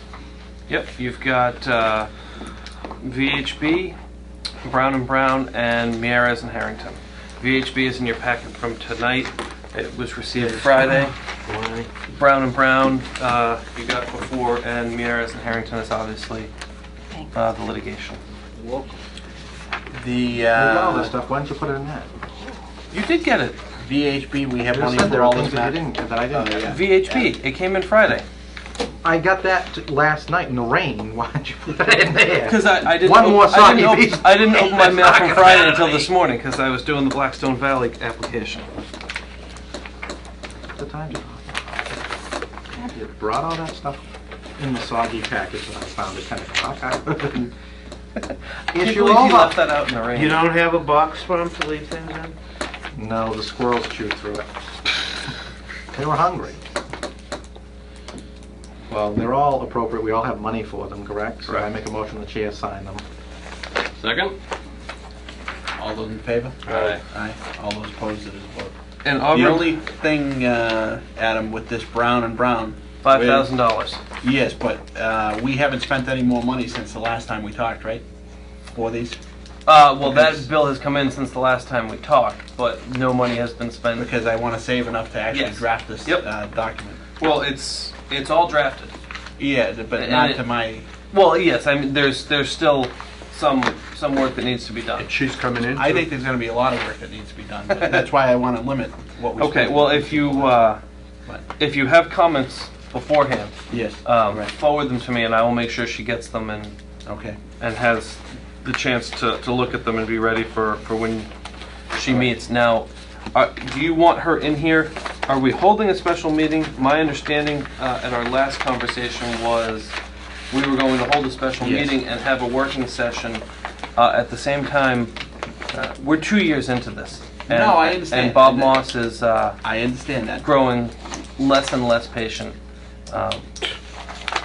With the way the housing market's going, I wouldn't think it would be in a No, it's just, I mean, we actually were looking to draft this agreement for 6 months. Yeah, quite a while. And I was we kind prepared of to discuss blew it them off. tonight. What's that? I was prepared to discuss it tonight. I'm not. I'd like to, I mean, I'd like to discuss it maybe one of these Lowe's meetings that we just So have we're not Lowe's. holding them up, you are. And yes, I completely agree. I'd like to. Let's have this that in is the- This is a very detailed thing that we have to get just right. But we've And I had think it we for need 2 to- months. No, We should be prepared to talk about it. Unfortunately, my time outside these hearings, I haven't had time to go through it adequately. Now, I will have time, right after Christmas, and... I was hoping for the 6th to start that. Why don't we go the... because we told them... Because if it's not the 6th, it's then the 20th. Yeah. Yep. I don't know, is that agreeable to you guys, the 6th, after You're not Lowe's? here the 6th, you say, right? I can't say that I can be here, but that doesn't mean don't schedule it. Schedule it. And if I can't be here, you can discuss it. Alright. But I do think if we're not going to be here, at some point, if we don't have time, we have to see Oh, to the other actually, board though, members to come up and do it. It requires 4 votes. Right. So we can't discuss Well, it. you're discussing, well, post it if I can be there. Yeah, I'll all know right, ahead of time. We'll post and it I'll for let the you 6th. know, but And tentatively set it up, but let him know that Dan's not sure if he has a conflict. Okay. And you want Lowe's first or Auburn Hills first? Well, actually, let me just think about this now. Well, on the 6th? This Why are we this discussing agreement. Lowe's on the 6th? It's at the regular meeting. No, yeah, Lowe's comes first. Okay. On the 6th, I would say. Why are we discussing Lowe's on the 6th? We decided to post the hearing for Lowe's on the 6th at the... Yeah. In order to... Tonight. I must have been asleep. You must have been. Yeah, we had a big discussion. Isn't that what runs? Yeah. Maybe I'm having mini strokes. What do you want? That's what I didn't it was hear a like thing 3 about That's what you told us you weren't going to be here on this. Yeah. No, I didn't say I wasn't going to be here. You said you may have I a said I conflict. may not Might be have a here. conflict. Quote me correctly. We'll get the tape. This, do we want... Well, you didn't hear me when I said it, so I'm just you can wondering, agree with do that. we want a working session amongst ourselves before we work with Auburn Hills on this? I'm just wondering to hash things out.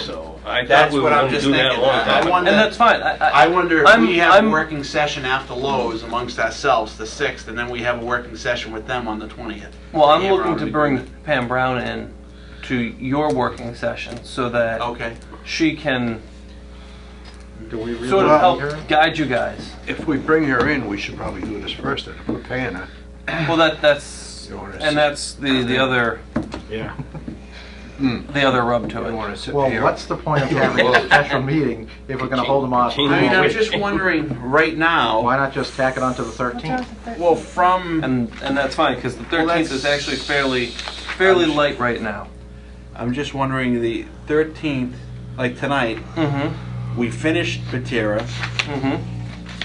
The 13th Oxford Realty is going to be back the 13th. We have Lowe's, Ashworth, But and they're late. Southold right They're now. later in the night. Yeah, we have Lowe's, and then we have 1, 2, 3, 4 holes, and then we have Ashworth. Why don't we do that? Why don't we meet amongst ourselves the 6th? Maybe meet with Miss Brown on the 13th. Bless you. Excuse me. And then meet with Auburn Hills on the 20th. Behind Lowe's. We had the damn thing for 2 months. We're going to drag this out for another 3 weeks? No, I'm just thinking amongst ourselves. Well, he hasn't looked at it at all. It's just, it's going to be a complicated... No, I don't have a problem you with have that, to think Ronnie, about... after We 2 months. we should have be to think ready. about... between mitigation, making sure we have all the mitigation tied down, we have to think about... Because he's got it all broken up how he wants it. But we have to think about physically how we want the mitigation. I understand. We have to think about how... Time frames. time frame Timeframes of is a big the whole thing for me. thing of this subdivision. Absolutely. You know, because he's got it how he wants it, but I don't know if it's necessarily the best interest of the town. I don't disagree with you, but I think holding them back another 3 weeks, I think No, that's unrealistic. I haven't gone through it at all myself. I don't know how much time I each one of you understand has you gone haven't through it, gone but through it, but we've held them up for 2 months, now we're gonna tell them another 3 weeks. Actually, it's no, fine. because we're going to be working on it now. We're going to actually be working on it amongst ourselves, the 6th, with the attorney to tie it down and then meet with them. I don't know. Well, why can't we all get together on the 13th? Well, we already posted a meeting, we already continued the hearing to the 6th. That's the problem. No, Auburn Hills? No. We haven't continued Auburn Hills to the 6th. No, we Lowe's. have a public Yes, meeting. Lowe's is the 6th. Yes. Right. We have to meet with Lowe's on the 6th. Yeah. I understand that. Have a discussion on the 6th. But as it is now, we're gonna have 4 meetings. With Lowe's. We're gonna have Great. 4 meetings, no, we're gonna have 4 meetings. Oh, You have great. 2 regulars, you're gonna have 2 specials. Could So you're gonna have possibly. 4 meetings in January. Ronnie's gonna be gone anyway. at Well, some I'm not point. positive on it, but what He's gonna be Jason gone at said. some of it. Well, the 4 meetings, or 3, at least 3 meetings, is because of Lowe's. If you're going to be here because of Lowe's, whether you discuss this after Lowe's in one meeting. Well, It once shouldn't you be. start discussing those, we'll be here till next New Year's. It's being called thorough. Uh-huh. Why If it can't we was call thorough, everybody we'd in on be the 13th? already ahead of the curve. Who, Mawson? Yeah. And the attorneys? And the attorneys. I guess I was just thinking it'd be nice to... If we have a working session on the 6th. Yeah. Amongst ourselves. And get everybody together. on the You don't 13th. want to tie things down with the attorney before then, or no? Well, what are we tying down to? I haven't even Well, the really timing is looked the at her biggest thing agreement, that I but... have. But When I we're the went ones through it, that are was the going thing to that was set the missing. timing. The lawyer's not going to set timing. We're going to be the ones that say, you've got it at X point. We don't want it at X point. We want it at this point. She's going to take her eraser, charge us $100, and write in the date that we want, and then that's how it goes. Well, I actually brought that up before the draft was even put out, and then there wasn't anything in the draft about it. What's You know, that? The timing. Oh, yeah, no, absolutely. When are these things going to be implemented? Right. That's what we need and, to... And I don't think, you know, at That's the... not up to her to... No. No, but I mean, at least make some mention of the fact that you got to put Oh, a he's timing got in there, and there wasn't. in his draft. I Auburn Hills.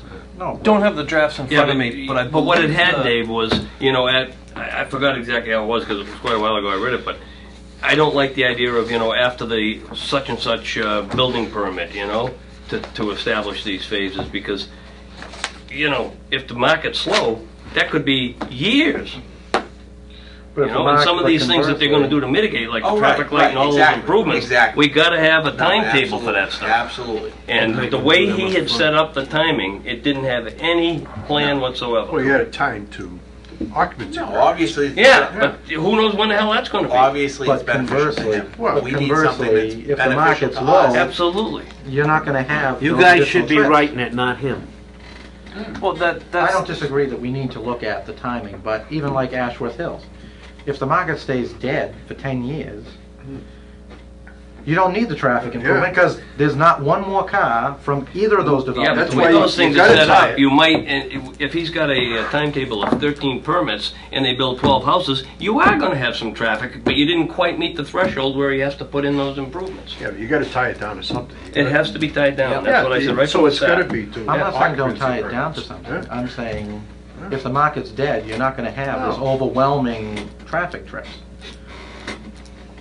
You're just not. You're not going to have the needs Well, that's to why you justify mandate that. that he does the water No, line and first. of the this, other so- thing you have to think of, that site specifically, there's some major cuts and fills in that site. How they're going to be handled, and how erosion control is going to be done, and Well, nothing in the mitigation talks about a you know, clerk we of need works, to look which at is the what we amount talked of about. earth that's being taken out of there, whether it's leaving the site, whether it's, you know, staying, and where it's going, and, you know, there's a lot Well, of... I think they said they were going to use most of it right on site. I It's don't not think in a the lot of it's going mitigation. off-site. I would say that We need we to should look at have that he You has said to hire we a were gonna clerk have of the works. Clerk of the works there. Yes. Well, yeah, but it should be in the mitigation. Yes. It Yeah. isn't currently. Well, it's in our, it's got to be in our decision, that I would even that's put a it in big the project mitigation. where we have a full-time, or an engineer as needed. Oh, yeah.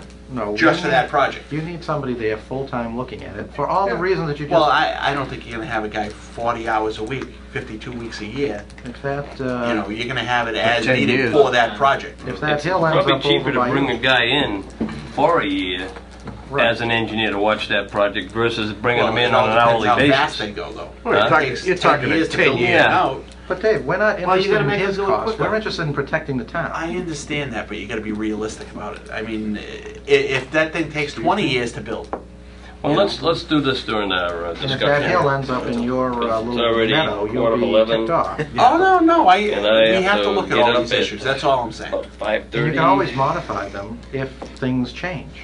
But I think you should have somebody full-time parking their butt up there looking at it. Especially because you just pointed out, you've got a huge amount of earth being moved, and guess what? They're all houses over there. If the guy isn't there all day, they'll move it, and then if it's wrong, they'll Yeah, I mean, you convince can't him not require a to. guy there 8 hours No. a day. Of course you can. In the bylaw. I make a motion we adjourn. Yeah. Second. All those in favor? Aye. All those opposed?